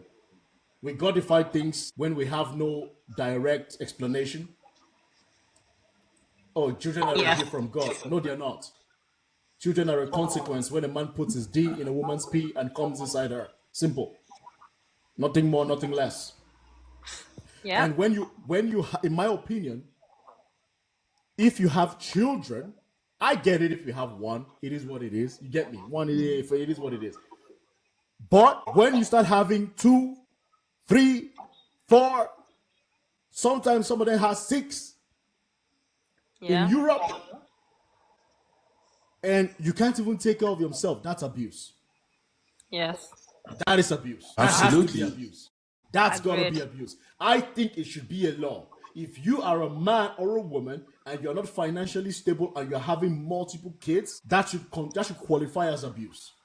Because it is abuse. Absolutely. And I'll come to you, Kelly. I'll come to you in a minute. Because it's not about, oh, they've got food to eat. What kind of food are they getting to eat? Do they have enough space to sleep in? Do they have good, comfortable things? Or is everybody penny pinching and struggling and everything because daddy and mommy don't have nothing? Or daddy and mommy are not even together anymore? And daddy and mommy hate each other. And this kid is from another person, from another man. Wait, this is chaotic. It's not good for the child. It's not good. And I had I'm gonna come to you, Kelly, in a minute. I had a conversation with a girl, and she was like, she met this guy off Tinder, right? Fair, it is what it is. Adults do adult stuff. They had sex. She took it. Condom broke. And I said, and she wanted to keep the child. I told her, I said, are you mad? Do you know the guy? She said, no, it was a one-night stand. Oh, you don't know the guy? I said, okay. Why do you want to keep the kid? Say, oh, I don't believe in abortion. I don't believe. I said, you shut the fuck up right there. I told her that. I said, you shut up. Can you take care of yourself? She said, no. I said, oh, but you want to bring a child in. You can't take care of yourself. I was pissed. You want to bring a baby into your life when you can't even take care of yourself. Does that sound fair to you? I'm like, you see, that is abuse. That's not right. Because that child would rather not even be here. Do you understand what I mean? I was pissed because there's a lot of people that do that. You think that child wants to come to earth to suffer from beginning? Come on. You can't take care of yourself. You're bringing another child. That's not fair to the child, bro. It's not fair. It's not about you anymore. It's about the baby. Let the baby be where they are. Let the baby be where they are, wherever they are. I don't care. Let them be there. Let them. You can have a child when you're stable. It's not fair to bring a kid into a world when you are not stable. Because what happens typically is that child comes in, you are stressed, the kid is stressed, you don't have money. Even if the government is giving you something, the government is not giving you enough. So it's chaos everywhere. That child is going to grow up with some mental struggle. That's why you see kids that come from single mother homes in general, don't do well because they're coming from chaos. I learned. Let Kelly, and I'll make a quick point. Then it's going to go to Kelly. Then we have an open panel for like 10 minutes. Okay. Yeah, there was something Simi said that I wanted to circle back to. She said something about African parents. She didn't quite put it like that, but African parents parentifying their children. They have these children. They have no plan on how they're going to take care of the children. Then they make the children take care of each other, starting from the top. And it just made me think about how, if you look at African footballers that have played in Europe, let me speak of Nigeria, there's none of them that are where their peers are financially. And I speak as somebody whose cousin played in the Premier League. I'm not going to call his name. There was a time he had an issue. Basically, he didn't even play till he was 30. He played for Arsenal. He had an issue, and he had, when you're a child born into a home that they make you take care of other people, or that's the structure that you inherit. So when you see all these young African boys earning a lot of money, you best believe that there's a register of plenty people that they are being forced to take. Nobody's thinking about their future. As I speak now, this boy is not up to 30 years old, but he's gone down the ladder. Doesn't have any money. He's driving Uber. He played for Arsenal. He once earned 60,000 euros or 50,000 pounds per week, but he's driving No. Uber I'm today. sorry. I That is swear false. to God. No. Oh, but let me finish. Hey, bro. Let me tell you, his parents take over. They manage. So you can imagine, you're a child, you're born into this. Your parents are abusing you financially. They're buying this, buying that. He grows up and he starts doing, because his parents are financially irresponsible. He starts buying car, buying this for girls, doing that. So he had a problem one time. And I called my friend who knew JJ Okocha, because I was like, he was in a mess. I was like, maybe he needs a mentor. It's like 5 years ago. And then I sent my friend a message. My friend called me because he didn't want to say it in text message. He calls me, it was a record. Let me tell you something. The person that you want to advise your cousin, JJ Okocha, Kanu, all of them, they are in a financial mess. Their lives were wrecked financially the same. And it still goes back to this thing that we are talking about. African parents, when one child makes it out, they wreck that child. Unless that child leaves the family and cuts them off, they usually destroy that child. I'll stop my point there. I hear you, Eno, because I've heard of similar things. But come on, man. That's on him. Like, even if you give, come on. It just doesn't add up. That either that guy was living an extravagant lifestyle too. I hear you. Okay. Okay. Kelly, go on. Let Kelly speak. Kelly, the floor is yours, sir. And then after Kelly, we have like 10 minutes open panel, okay? Okay, thank you very much. So I'm really quite impressed for you bringing this topic. I think this is a very major issue, and this is troublesome. In a society where people have now seen children to be in a form of business, transaction between government and parents. You can see currently in Europe and see the amount of single parents everywhere, single mothers, single fathers. I think this is a situation where a couple of people have come up, for example, just like you, and have been addressing this issue. Why do we continue to disgrace ourselves everywhere in the world? African society, always. I'm fed up.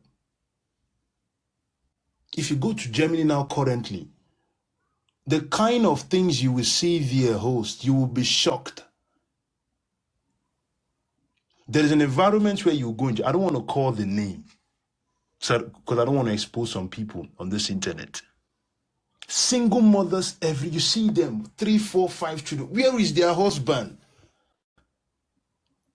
Some of them are they are in the house.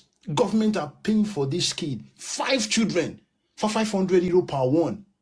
Government are paying for them 2005, free houses. Most of these women have turned children to transaction, abuse it. And tomorrow, all these children that you tend to see, they will send them, is either they put them in the military or they will end up in jail as thugs. Because you're in a society we all cannot say Black people are not being marginalized. Everywhere in the world, you are living in a white supremacy society. There's a limit on where you can go. There's a limit on in as much as, yes, you have a big dream. The society itself and the system have already structured you to where you want to be. You don't cross those lanes. And they born children. And these children become thugs in the street. Single fathers, single mothers. I'm not generalizing, but I mean, the fact that majority of times, most of these children fall under this category is something that has to call for, a conversation about. It is concerning. So we can really do better. A lot of people say, they go into the West and they try to still push this. The most funny thing about this is they try to push the same ideology from the West to destroy families back home. You can see, some women in the West will come out with a conversation and say, they will say women in Africa are suffering. They say these things. Oh, you people are suffering. And most of those women, if you tend to check them, a lot of them are single mothers. So we can really do better about the situation. That is calling for concern. The rate at which people don't even have children today out of, they don't even have the capacity to train those children. They just want to have kids. See, have 1, 2, 3, 4, 5. And they blame. They always try to push the blame. This is something that actually, boil me, because they are always pushing the blames. Instead of you to be held accountability for your own, yes, 1 is a mistake, 2 is a mistake, is fine. But there's an adage that say anybody that make the second mistake to the third mistake is considered as a fool. Yeah, I hear you. Absolutely. I hear you. No, okay, Kelly, go ahead, land your plane, brother, okay? So the other people. Okay, thank you. So we can really do better. I'm not trying to say all those women that are now put in this situation, all of you are all evil. That's not what I'm saying. I'm saying, yes, the mistake has been done. We cannot reverse that. But the younger ones and the ones that are coming should understand. Children should be like diamonds. Children are like diamonds. They should be protected. Their future should be protected. Their environment. Because if you don't do that, you will develop a kind of, a monster tomorrow. And the society will blame you for that. So if you don't have all these things in place, the resources, don't just born children. Don't just try to, have children. So some people are even in pressure. Your mother pressure you, your father pressure you to have kids. Can you just imagine? I need to have kids. I'm going to my 30s. And then you now rush and go and give birth to, follow a man that is not even responsible, and then you have a kid that the man will not even be there to actually train that kid in your own life. These are the things that people should really think and consider. Don't just have children out of 1 or 2 reasons or so, or you see children as transaction. Build the foundation for them. Have the resources to train those children, push them in their education, give them a better future, so they will not become something in the society. Follow them up. Broken homes and single father and single mother will always destroy. It will have a psychological, mental impact in that child's life. In Europe or the States, it's provided to help, to assist, right, for those in need. It is quite obvious this system has been misused by everybody. Now you're saying single parents, agreed. When you have one, you have to make sure you're able to provide for the child and yourself. If you have 2, max, understandable. But if you pursue more than 2 kids and you cannot provide for those children, then I would blame the parents. Absolutely. Either the mother or the father. It takes 2 people to have a child. It's just not one. If the mother is not, that's understandable. Men too should be held accountable to say, listen, if I make your statement known to the person you're dealing with, to say, listen, I am not yet ready to have a child. Financially, I cannot provide for a child. So I'm going to take my own responsibility of protecting myself. It's not just only for having kids. There are so many STDs and STIs out there. You understand? We having more than 1 children, it's been irresponsible, and saying that we're living abroad and we're depending on the system to help us bring our kids, and then what are the morals are we teaching our kids to say, is it okay to depend on the system to provide for our kids? What do we as adults, because when you're having a child, it means you're an adult, you're responsible, you're ready to have a child. So it should be on a broader spectrum where everybody is held accountable for their decisions. You see what I'm trying to say? That's all I have to say. Everybody has to be held accountable. Don't just have kids for the sake of having kids. And then we taking our resources here and send messages out here, send it to those back abroad to say it's okay to have kids without a man, or you can bring up the child for yourself. What are we teaching our kids? There's no morals, there's no responsibility, there's no discipline. Financially, everybody is out there trying to do something. If you can, I look at it this way: if you're ready to have a child, you should be financially responsible for that child. That's all I have to say. Kelly, you there?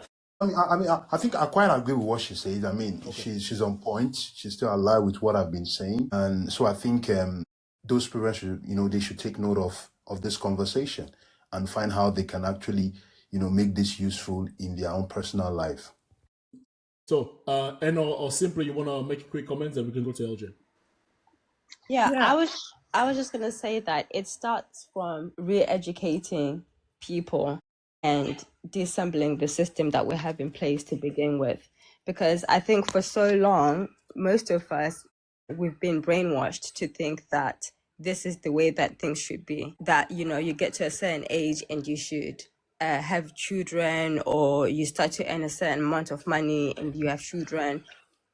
I think it starts from re-educating, dismantling the system that we have in place and starting afresh, and really saying to people, like what the girl that was speaking before me, she was saying that, you need to be financially stable. If you're not financially stable, you don't have a job, you don't have what it takes, you're not mentally ready, mentally stable, financially stable, you shouldn't be in a position to have a child. You shouldn't be even in a position to be in a relationship, because everything costs money.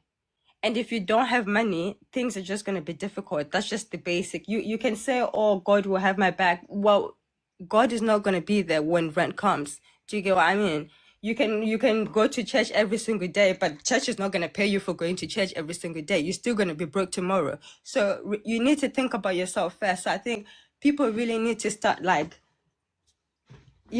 re-educating themselves, because a lot of people are completely brainwashed and they don't even realize that they're brainwashed. And even some of the smartest people, they don't want to take accountability that they've been put into a system and they've been brought to a system to be brainwashed. And in 2025, the systems that were working 10, 20 years ago are not working today. And it's certainly not going to work in the future. So women do not have kids for men that are not financially stable, are not going to love you and going to be there for your kids. And men, do not be having kids when you're not financially ready to take care of these kids and these women that you're having kids with. It's just stupid. And then don't get mad at the world and say it's the world. No, it's you, because you're not taking accountability. Absolutely. So thank you for that. Eno, you wanted to also chip in? Yeah, We're going to go to LJ and then we're going but my own summoning would be to women.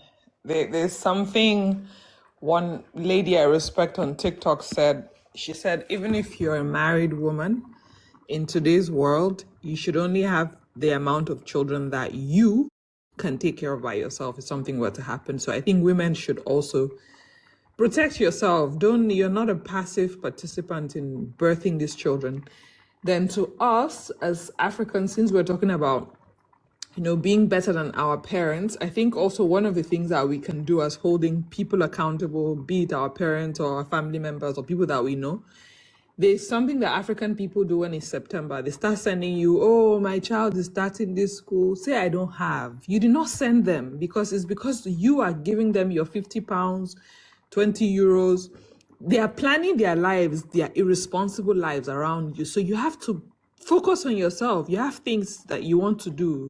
Take care of yourself in Europe. Don't be slaving away so that irresponsible people, be it your parents, because our parents can be irresponsible, be it that your cousin that keeps having children and she was telling you, God, let God take care of her. Tell her, I don't have, because it's this lack of accountability and entitlement. Like one of my friends, she lives in America. Entitlement is a big one, Yeah. The entitlement. Hey. It's terrible. She showed me how somebody that was begging her for money, someone that she put on a stipends for 1 year because her husband died, and she had a lot of children that she didn't have any. This girl is like 37. She has 8 children without a husband. So this, my friend Tolu, who has 1 child, by the way, and is 42. Tolu says, okay, I'll give you 100,000 every month. So Tolu was doing that for 2 years. And now Tolu's life has changed. She has other things. America is not particularly very easy. She has a mortgage. So she told the woman that she will have to downgrade the money. This woman stopped talking to her, like for a whole year. Then she told me how recently the woman sent her, oh, my child is going to university. I was like, ignore her. Did she have a child for you to take care of? Ignore her. So we have to stop enabling them also, because they feel entitled to you cleaning up the mess that they create in Africa. I agree with you 1000%. But 8 kids, damn. That's anyway. No, I agree. That entitlement needs to be discussed. But let's let new people talk. We're going to go to LJ. After LJ, we're going to go to Vinosuke. After Vinosuke, we're going to go to Viva Broad, and then it's an open panel. But you're right, that entitlement in Africa, bro, it's crazy. I'm going to come to you, my dear LJ. It's like the entitlement. I think I spoke about this briefly when I said the ego of black men need to be studied. I kind of hinted to it. But in Africa, especially in Nigeria, you will see people who you are sustaining, by the way, having audacity to tell you what they want from you. I'm like, yo, they don't try with me, Sha. They know that I'm a rebel. I don't take that nonsense for anything. Anyway, LJ, my dear, sorry, go on. Before I go on another tangent. Welcome. Hi, it's IJ. IJ. No, Your network is showing red, by the way, just so you know. It's fluctuating. But go on. If I can't hear you, I'll let you know. Yeah. okay. Hi, everyone. Like, honestly, this topic, I always scream my head about it. And someone was talking about single parents, and we forget that these single parents that were demonizing actually came out from a 2-parent household as well. So like all these things you mentioned here that I can see on the prompter is not peculiar to just single parents. Even many of us that grew up in a 2-parent household, we saw it, like, especially when maybe you have like a dad that is maybe financially okay, like he's okay than his siblings. You find out that your house you grow up in is not even comfortable for you because he has to take care of his siblings' kids. And that's yes. It's crazy. It's crazy. That kind of, it's my brothers. And then, because let me speak for myself, because actually that is my story. I'm not even ashamed. Like, it's crazy that as an adult, I was having a conversation with my dad and I told him that you put us in a situation where you made your own kids uncomfortable, and then you sent your brother's kids to even better schools. Like, they just wreck you. And then there's much that you can do as a human. That's why most times you see our men come down with illnesses. My dad came down with stroke. When he was sick, where were they? Nowhere to be found. So when people say, single parents, single mothers, it's not only them. You forget that there's a lot of things that happens in even 2-parents household. And I'm Igbo, and I think most Igbo family, not just Igbo, but I like to speak on my community that I grew up in.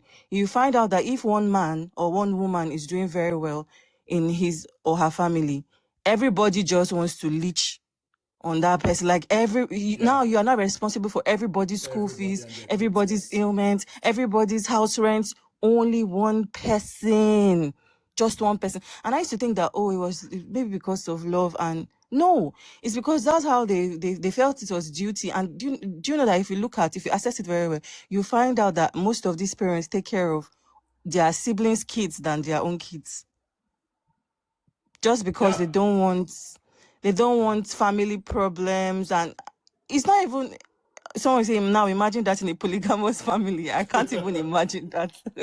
So now my room is no longer my room. I have to share it with like how many cousins?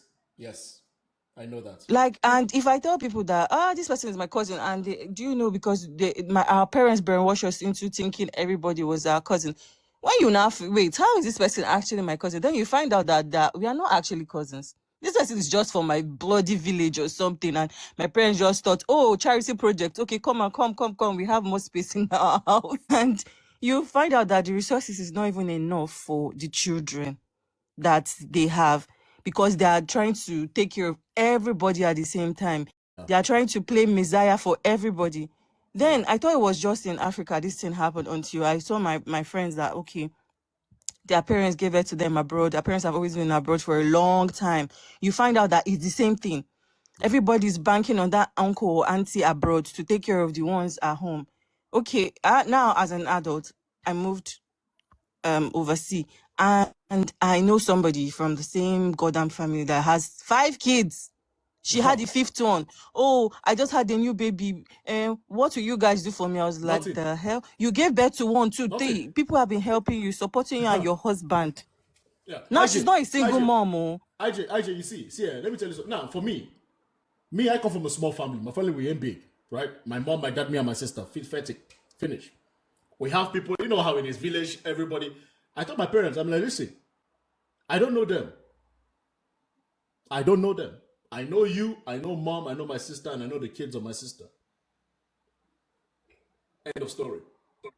Exactly. I refuse to inherit bese from people who don't understand what self-control is.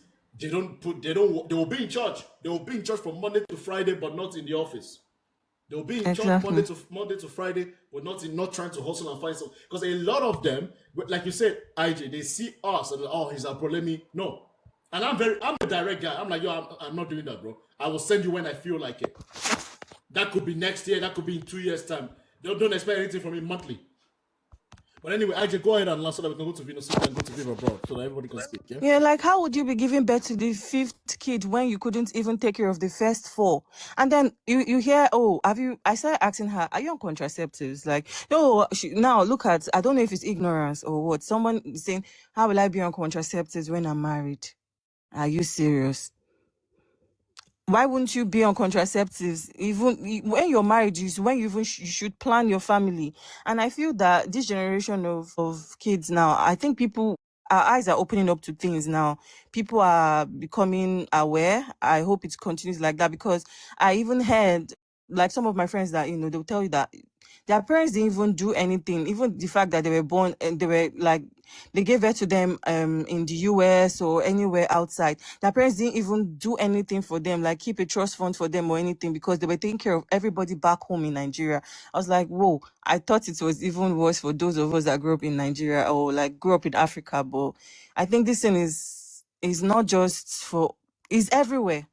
That's why when people say, oh, single parents, I keep on saying, have you looked at even people that have their both parents in the homes? These things still happen. And let's not even talk about homes where we have the mothers living as single married women.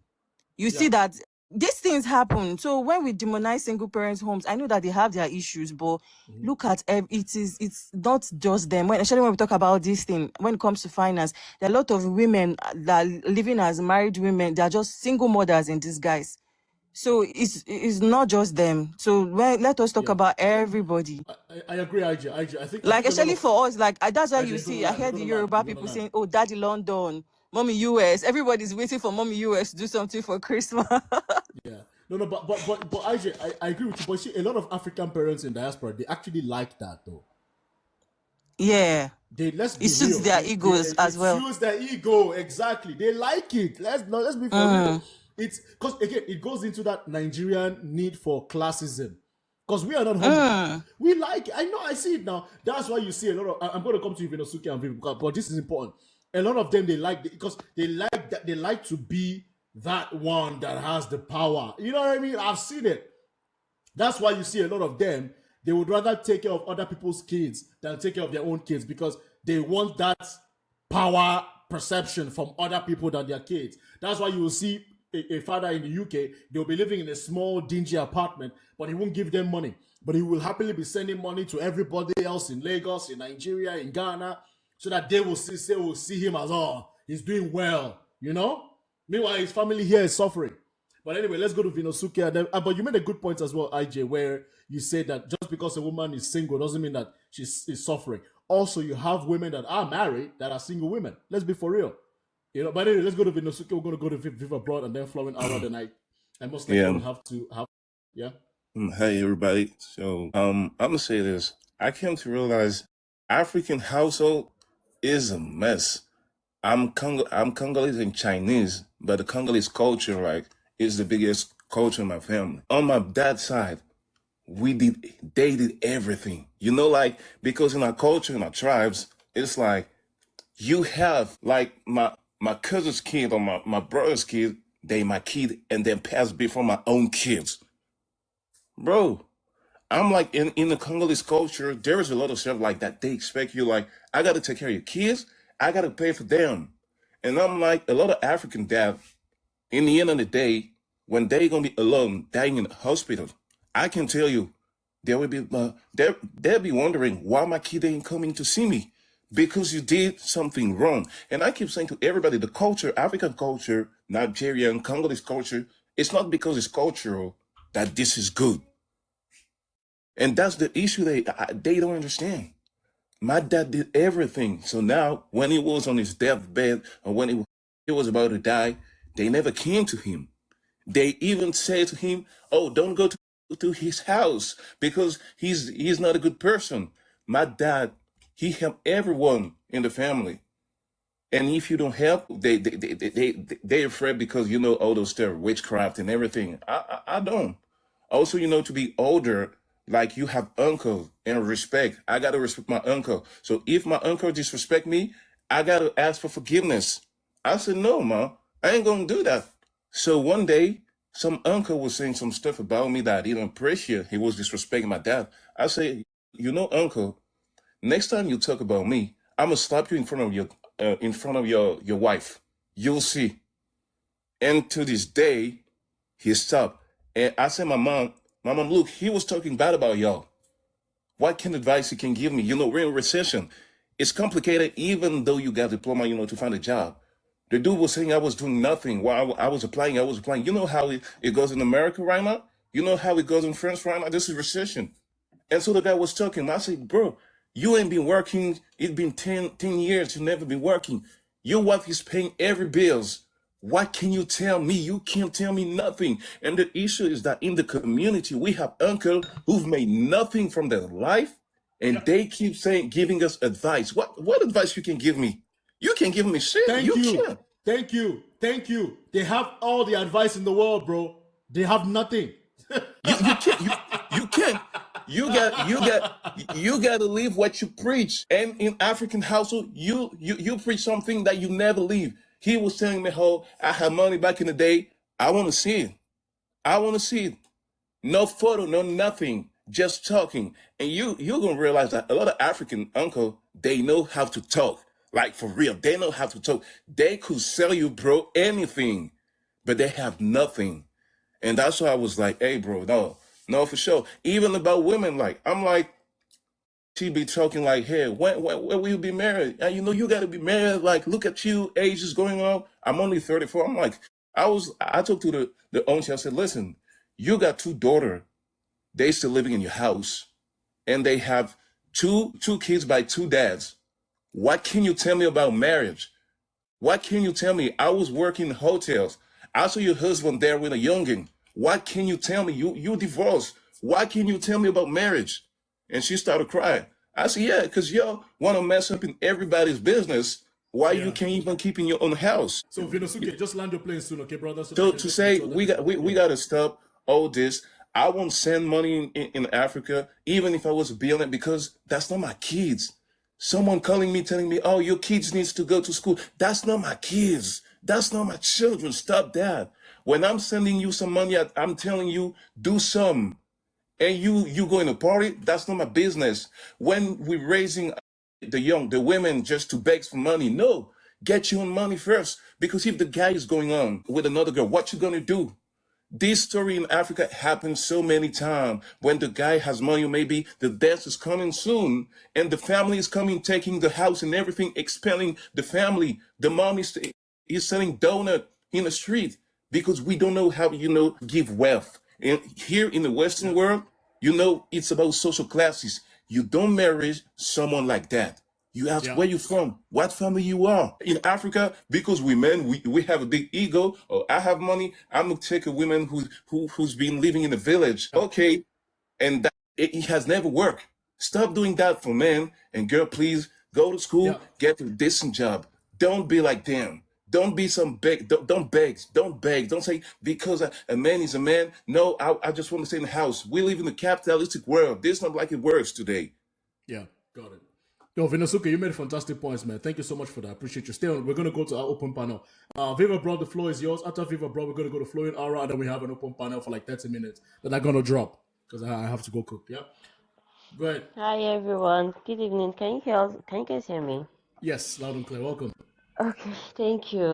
My goodness, this topic I can speak about it for an hour, but let me just briefly. You see, the people I cannot forgive because I can quite understand, not understand, maybe forgive a little people who live back in Africa, but with technology, I still won't forgive them. But the people I cannot really understand are people who live in the diaspora. Like, how do Africans come to live in the diaspora? See the way the diaspora function, how they create their family and the life system here, and still want to make the same mistake and follow in the same exact footsteps that our parents did. And they try to justify it with statements like our parents' time things were better, yada yada yada. I can't understand it. I have 2 kids, and still people still see me and ask me why don't I want to have more kids. And I'm like, do you guys think raising kids is like a walk in the park? Like, I'm overstimulated with just 2 already. Do you understand? Most times we Africans think kids are a retirement plan, and that mentality is wrong on every level. When you hear them ask, when you ask them why do you want to have children, the only answer they tell you is who is going to be there for me when I'm old, who is going to look after me when you're old. I cannot really understand it. I have so many people who I know here in Germany that they are earning money, 2-parent household, but the children, they do not dress properly, they do not go on vacations, like they literally live in shabby apartments, and I know they have the finances to live a better life, but they send all their money back home for reasons I cannot really understand. It makes absolutely no sense. I intentionally choose to have 2. You are there having 6, and you want me to use my 6 sweat. care in Africa. In Germany here, not even In I'm in Germany, Germany. 6 kids. Yes, yes. You're gonna be poor forever. Forget you're poor. If you have I'm 6 kids, telling you. no, I'm not joking. If you have if you have more than 2 kids, if you have more than 2 kids in Europe and you're an average person, notice even the rich people in Germany and in Europe, they don't have many kids. They It's expensive. don't. 6 They kids don't. forget it. It's poor. That person is They poor. don't. And sometimes I'm just like, are you people for that? Those are part of the reasons why I don't like going to African churches. Like, I just because there are some things I will see. I don't know how to keep my mouth shut without trying to confront you. Because sometimes it's very, very annoying to have conversations with these people. Their kids don't have, like, how can children be born abroad, but you don't even give them the basic things of life? Like, they don't, like, some children here don't even know what it is to leave Germany and go to other countries for holiday. It's that bad. So what is the essence of them being abroad? People in Nigeria are better than them now. Viv, you see why I am so passionate about this topic? It's about the child. It's not even about the parent because the children Exactly. are suffering. Unnecessarily.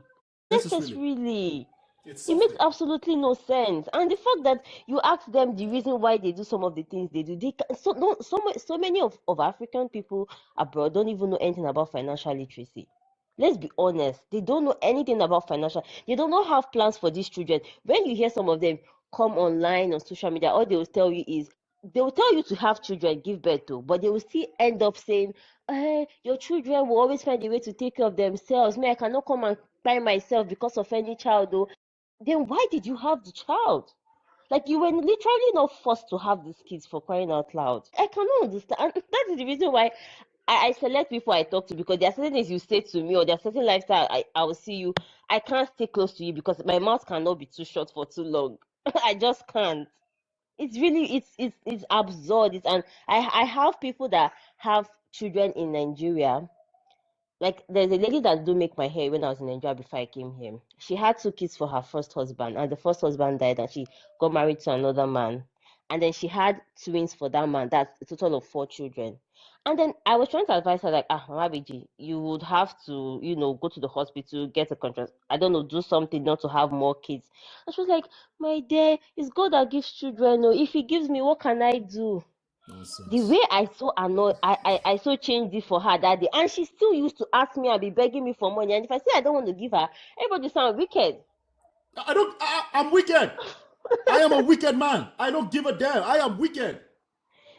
See, sometimes when I hear men say, like, oh, I'm stressed out with bills and responsibilities, and I say, I get that life is stressful, but this so much stress some of these men complain about, they infuse those stress on themselves. Because if you're working, your wife is working, even if your wife is not working, but you earn well, and you guys have like maximum of 2 children, you guys will be fine.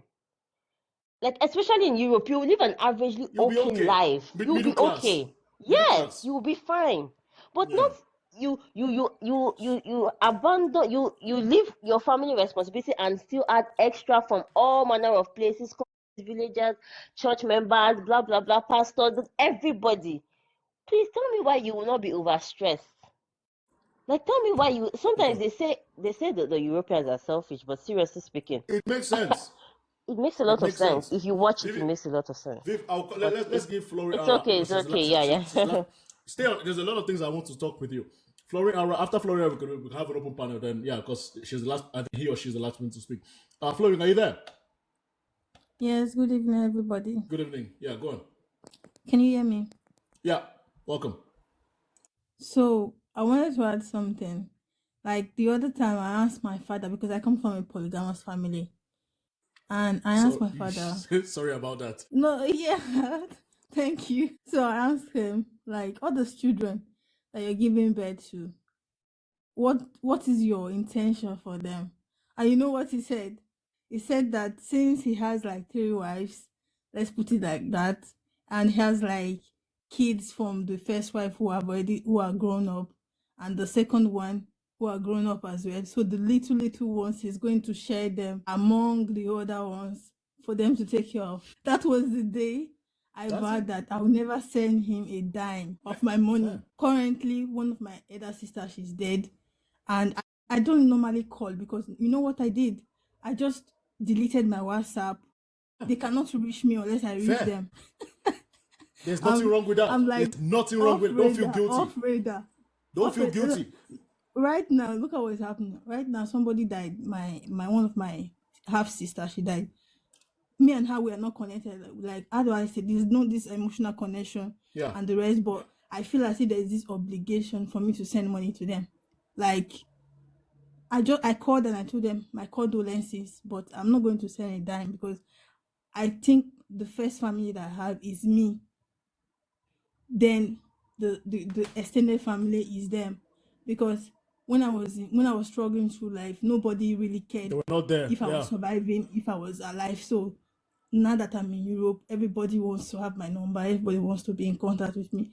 The other time I was talking to one of my half sister again, and I was telling her about family planning, because there is an issue in my village where young girls, all my cousins, all of them, they're just giving birth like ants.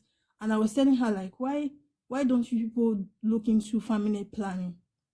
And she was like, what is family planning? I told her, before you even get pregnant, you're supposed to first of all save a little bit of money to be able to take care of yourself, at least for the first 6 or 12 months. Then you have to also plan to see how you can sustain the child. And she was like, family planning? No. So Flori, I understand you, but Nigeria is still very patriarchal. So sometimes the woman might be open to it, but the men will be like, no, it's my culture. You know how Nigerian men, let's be real, you know how Nigerian men are. The women might be open to it because it's the woman that will carry the brunt of that child, let's be honest. But I feel like it's the men that are the biggest ops. I don't know what you think about that, but I can already guess, because I've heard it before. Where the the women will be open to it. The women will be like, oh, because I'm the one getting pregnant, I'm the one giving birth, I'm the one. Yes, it happens. But the men are going to be the, I'm a man, it's my culture, I'm not wearing condom. No. So it's often the men. But go on, Flori. Yeah, I get your point. But even if you're doing what is called family planning, you don't have to wear condom, because it's not even Like there is different. I was trying to educate them on family planning. There's different type, you know. It's just for the woman to keep it a secret for herself. Like she don't have to tell the man if she know that the man. But anyway, I don't want to go into their relationship. But I was just talking to her about it, and she was like opposing to it. And then she made a statement that a woman who has not given birth is not a woman, something like that. And that was the day. And then she said, you know, so if I give birth, you are not going to come. Before I could even say what I think about it, the fact that she's been irresponsible to give birth without having plans, she just attacked me and said, so if I give birth, you're not going to come. You're a bad person. But that is the day I cut her off. Because I don't want her to even call me and tell me that she has given birth, because it's not my responsibility. Yeah. A lot of them are not responsible because of illiteracy and lack of knowledge about family planning and the rest. There's not a lot of awareness being created because the government is slacking behind. So I think if I even want to help anybody, it's just for me to create awareness on family planning. That is all I can do. I'm not going there to rescue anybody's child that is already born. Well, that is not my responsibility. Thank you. No, I agree with you. And let me say, I love this conversation so much because I feel like as African youths, this conversation is very healing for me, at least. I don't know about you guys, because I love the fact that we are coming together to discuss things that we all face. This is our own attempt for us to heal ourselves. We're healing ourselves, guys. This is healing. Yes. Because this is when we actually come together and talk about things that is not right. Because it also falls into that accountability piece, in the sense of we are putting the responsibility on people that need to carry responsibility. It's therapy, exactly, Jacinda. Because I like it. We need to start calling this shit out, man. God damn. Like this expectation. This black. Yeah. So this idea that just because I just happen to be where I am, I now have to adopt your responsibility. I have to adopt all your own accountability. I have to adopt your own bills because it's mine. And this is something I said to my sister. You know, my sister is very kind. She's a very kind girl, right? My older sister. She's nice. I'm not. And I always tell her, I'm like, look, it's okay for you to say no. Because you know how Nigerians are. Once you say yes one time, Nigerians are very selfish people, bro. I will be honest. I'm Nigerian. Forget this nonsense. Nigerians are entitled, especially the most entitled people you're ever going to see in Nigeria are the poor people. I swear to God. You know those people in village that have never achieved anything in their life? They have these fucking entitlement. Maybe you are related to them somehow by blood and you share the same last name somehow and you are now abroad. They have this audacity to you where it's almost like they exactly, like traditional, like, yeah, it's your duty, and you know, I'm your uncle, it's your duty. I don't know who you are. I don't know who the fuck you are. But my sister is kind, and I always tell her, listen, it's okay to say no. It's okay to say no. It's okay to not engage. You have your own things to focus on. We are not bad people, and it's okay to be a bad person. I don't care. I'm the villain. I'm the villain. I will be the villain. I'll be the enemy. I don't care. I have my own life to live. End of story. It's not easy, bro. Especially in this diaspora that we are all in. You know how expensive life is? You know how expensive life is? Let me learn, please. Do not interrupt me. I'll let you speak. Do you know how expensive life is? It's expensive, and 2026 is even going to be worse. There's tariff war happening. There's economic downturn happening. There's a lot of things happening. Like some people in Nigeria think that just because we're abroad, like we are chilling. There is nothing, and this is to everybody in the comment section and to those on the panel, there is nothing wrong with you putting yourself first, even above your parents. There's nothing wrong with that. There's nothing wrong with that. There's nothing wrong with that. Don't feel guilty about it. Especially when your parents are pieces of shit. You don't owe them nothing. You don't owe them nothing. Do not feel guilty. Take care of yourself first, because the truth of the matter is, when you are stuttering, when you are struggling in this Europe, will they help you? No. They will not help you. This is how you should look at life.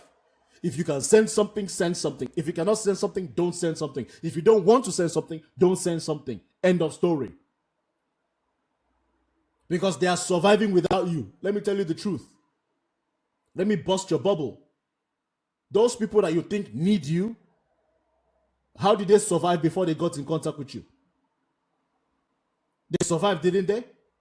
And let me tell you, If something happens to you, they will forget you in less than 3 days and move on to the next.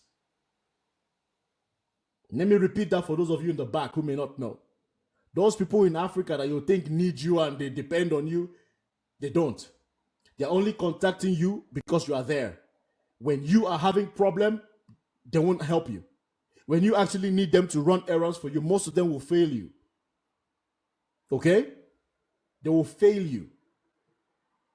And when you are gone, they will move on quickly, like you never even existed.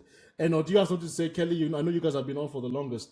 You want to add to it? And then if not, then we're going to go to Lady Jed and we have an open panel for 15 minutes. Hi, everyone. And hi, host. Thank you very much. This topic is very, very dear to my heart. A lot of valid points have been made by everyone. So I was the one in the comments saying, imagine going through that as part of a polygamous family. So imagine everything you've said multiplied that times 100. That's literally what you go through in a polygamous family. So my dad was doing well. So I agree with the lady that said this is not just for single parent households. This is a polygamous family that we're talking about. A man that was well off. I mean, my dad was a diplomat. He had the money, he had the wives, he had the children. But home was never home for us because we always had cousins, aunties, uncles, random strangers. Like everybody was there. There came a point where you go down the next morning, you will see a new face. You don't even know who the person is. And a lot of things happen because they are bringing people into your environment, into your space, into your home that you don't even know. But there's been cases of sexual assault. There's been cases of stealing. It's just traumatic. And then to make matters worse, in our case, like I said, my dad was well off. So most of us were born abroad. But after you're born there, you've got your papers, he'll bring you back home so you can grow and get some of our African values. Do you understand? But that didn't even change matters. Most of our yes, we went to good schools, we went to private schools, but there was a lot of things that our friends were doing that we couldn't do. We couldn't go on holidays every year. We couldn't really do, we couldn't live the luxurious lifestyle that our daddy actually could afford to give us because he was doing it for other people. He was literally sending all our cousins to school. He was sending, I'm not saying not to help. What I'm saying is not at the expense of your own family. And then when things went downhill for him, everybody disappeared. Nobody, you could literally drop a pin in the house and you will hear the pin. That's how everybody deserted him. That's how people that he helped were nowhere to be found. Even his own brothers, even his own sisters, everybody, our aunts, our uncles, everybody deserted us. And then imagine growing up, they're making you feel like everybody's family, everybody's auntie, everybody's uncle. It's all love and light. And then reality hits you and you literally have no savior. There's nobody to help you. And then you've got your own step siblings that you're having issues with because one person feels like that is treating them better than the other. The women themselves are having issues. I always tell people, when I say I would not do polygamy, no matter what, even if I love you from the bottom of my heart, the day you tell me I'm marrying another wife because of our religion, I will say thank you very much. I'll pack my bags and I'll leave. Because people always talk about what the women in polygamous families go through, but they don't know what we the kids go through. We are traumatized more than our parents, our mothers, our fathers. They don't know the kind of trauma that we go through. The children of polygamous families, we have hundreds of years of therapy to go through. Now that I'm in a better place, my dad sent me to uni, and a couple of years down the line, he couldn't afford my uni fees. Obviously, everybody knows uni abroad is expensive because I went to uni here in the UK. He couldn't help me, but there was all those people that he helped, all those millions of people that he helped. Nobody was willing to help me. I had to literally do anything and everything to get through. And then today, when you're doing well, all those same people will now come out of nowhere expecting you to help. My own thing is I'm not repeating the mistakes my parents did. I don't care whether you say I'm a bad person. I don't care whether you say I'm losing my values. I am not repeating the mistakes my parents did. And I'm not letting that generational foolishness go down to my kids. My kids don't know anybody that's not real family. They don't even know my step siblings. I don't even want them to know my step siblings because that's not their family. The only family they know is the one that I choose is my family, and I choose them based on behavior. Do you understand? And then I'm giving them everything that I'm working hard for. I'm not here busting my ass for my children to be living half-ass life. No, I'm not doing that. I'm giving them all the best. Every year I take them for holidays. I live my best life. Before I invested back home, the first thing I did was make sure I had a mortgage in this country. I'm giving my children the best of life because I don't want them to grow feeling the way I am feeling today towards my parents. And then people need to understand our parents are human. They make mistakes. Our ancestors are human. They make mistakes. So all these things that people call culture and tradition and it's our way of life and everything, it's not perfect. And if it's not perfect, it's okay to change it. We don't have to stick to the same rules and regulations that's been passed down from generation to generation, even when we are well aware that it's wrong. Like, why are we doing that? I truly, truly, truly don't get it. And then when you talk about those of us that are abroad, still helping people back home, I believe it's our fault. I'm telling you the honest truth. At this point, it's our fault because their sense of entitlement, we are the one feeding it. If there's a fire burning and you keep giving it kerosene or wood or feeding it paper or whatever, it's going to continue burning. We got to throw water on it, man. It's about time we take care of ourselves and our children.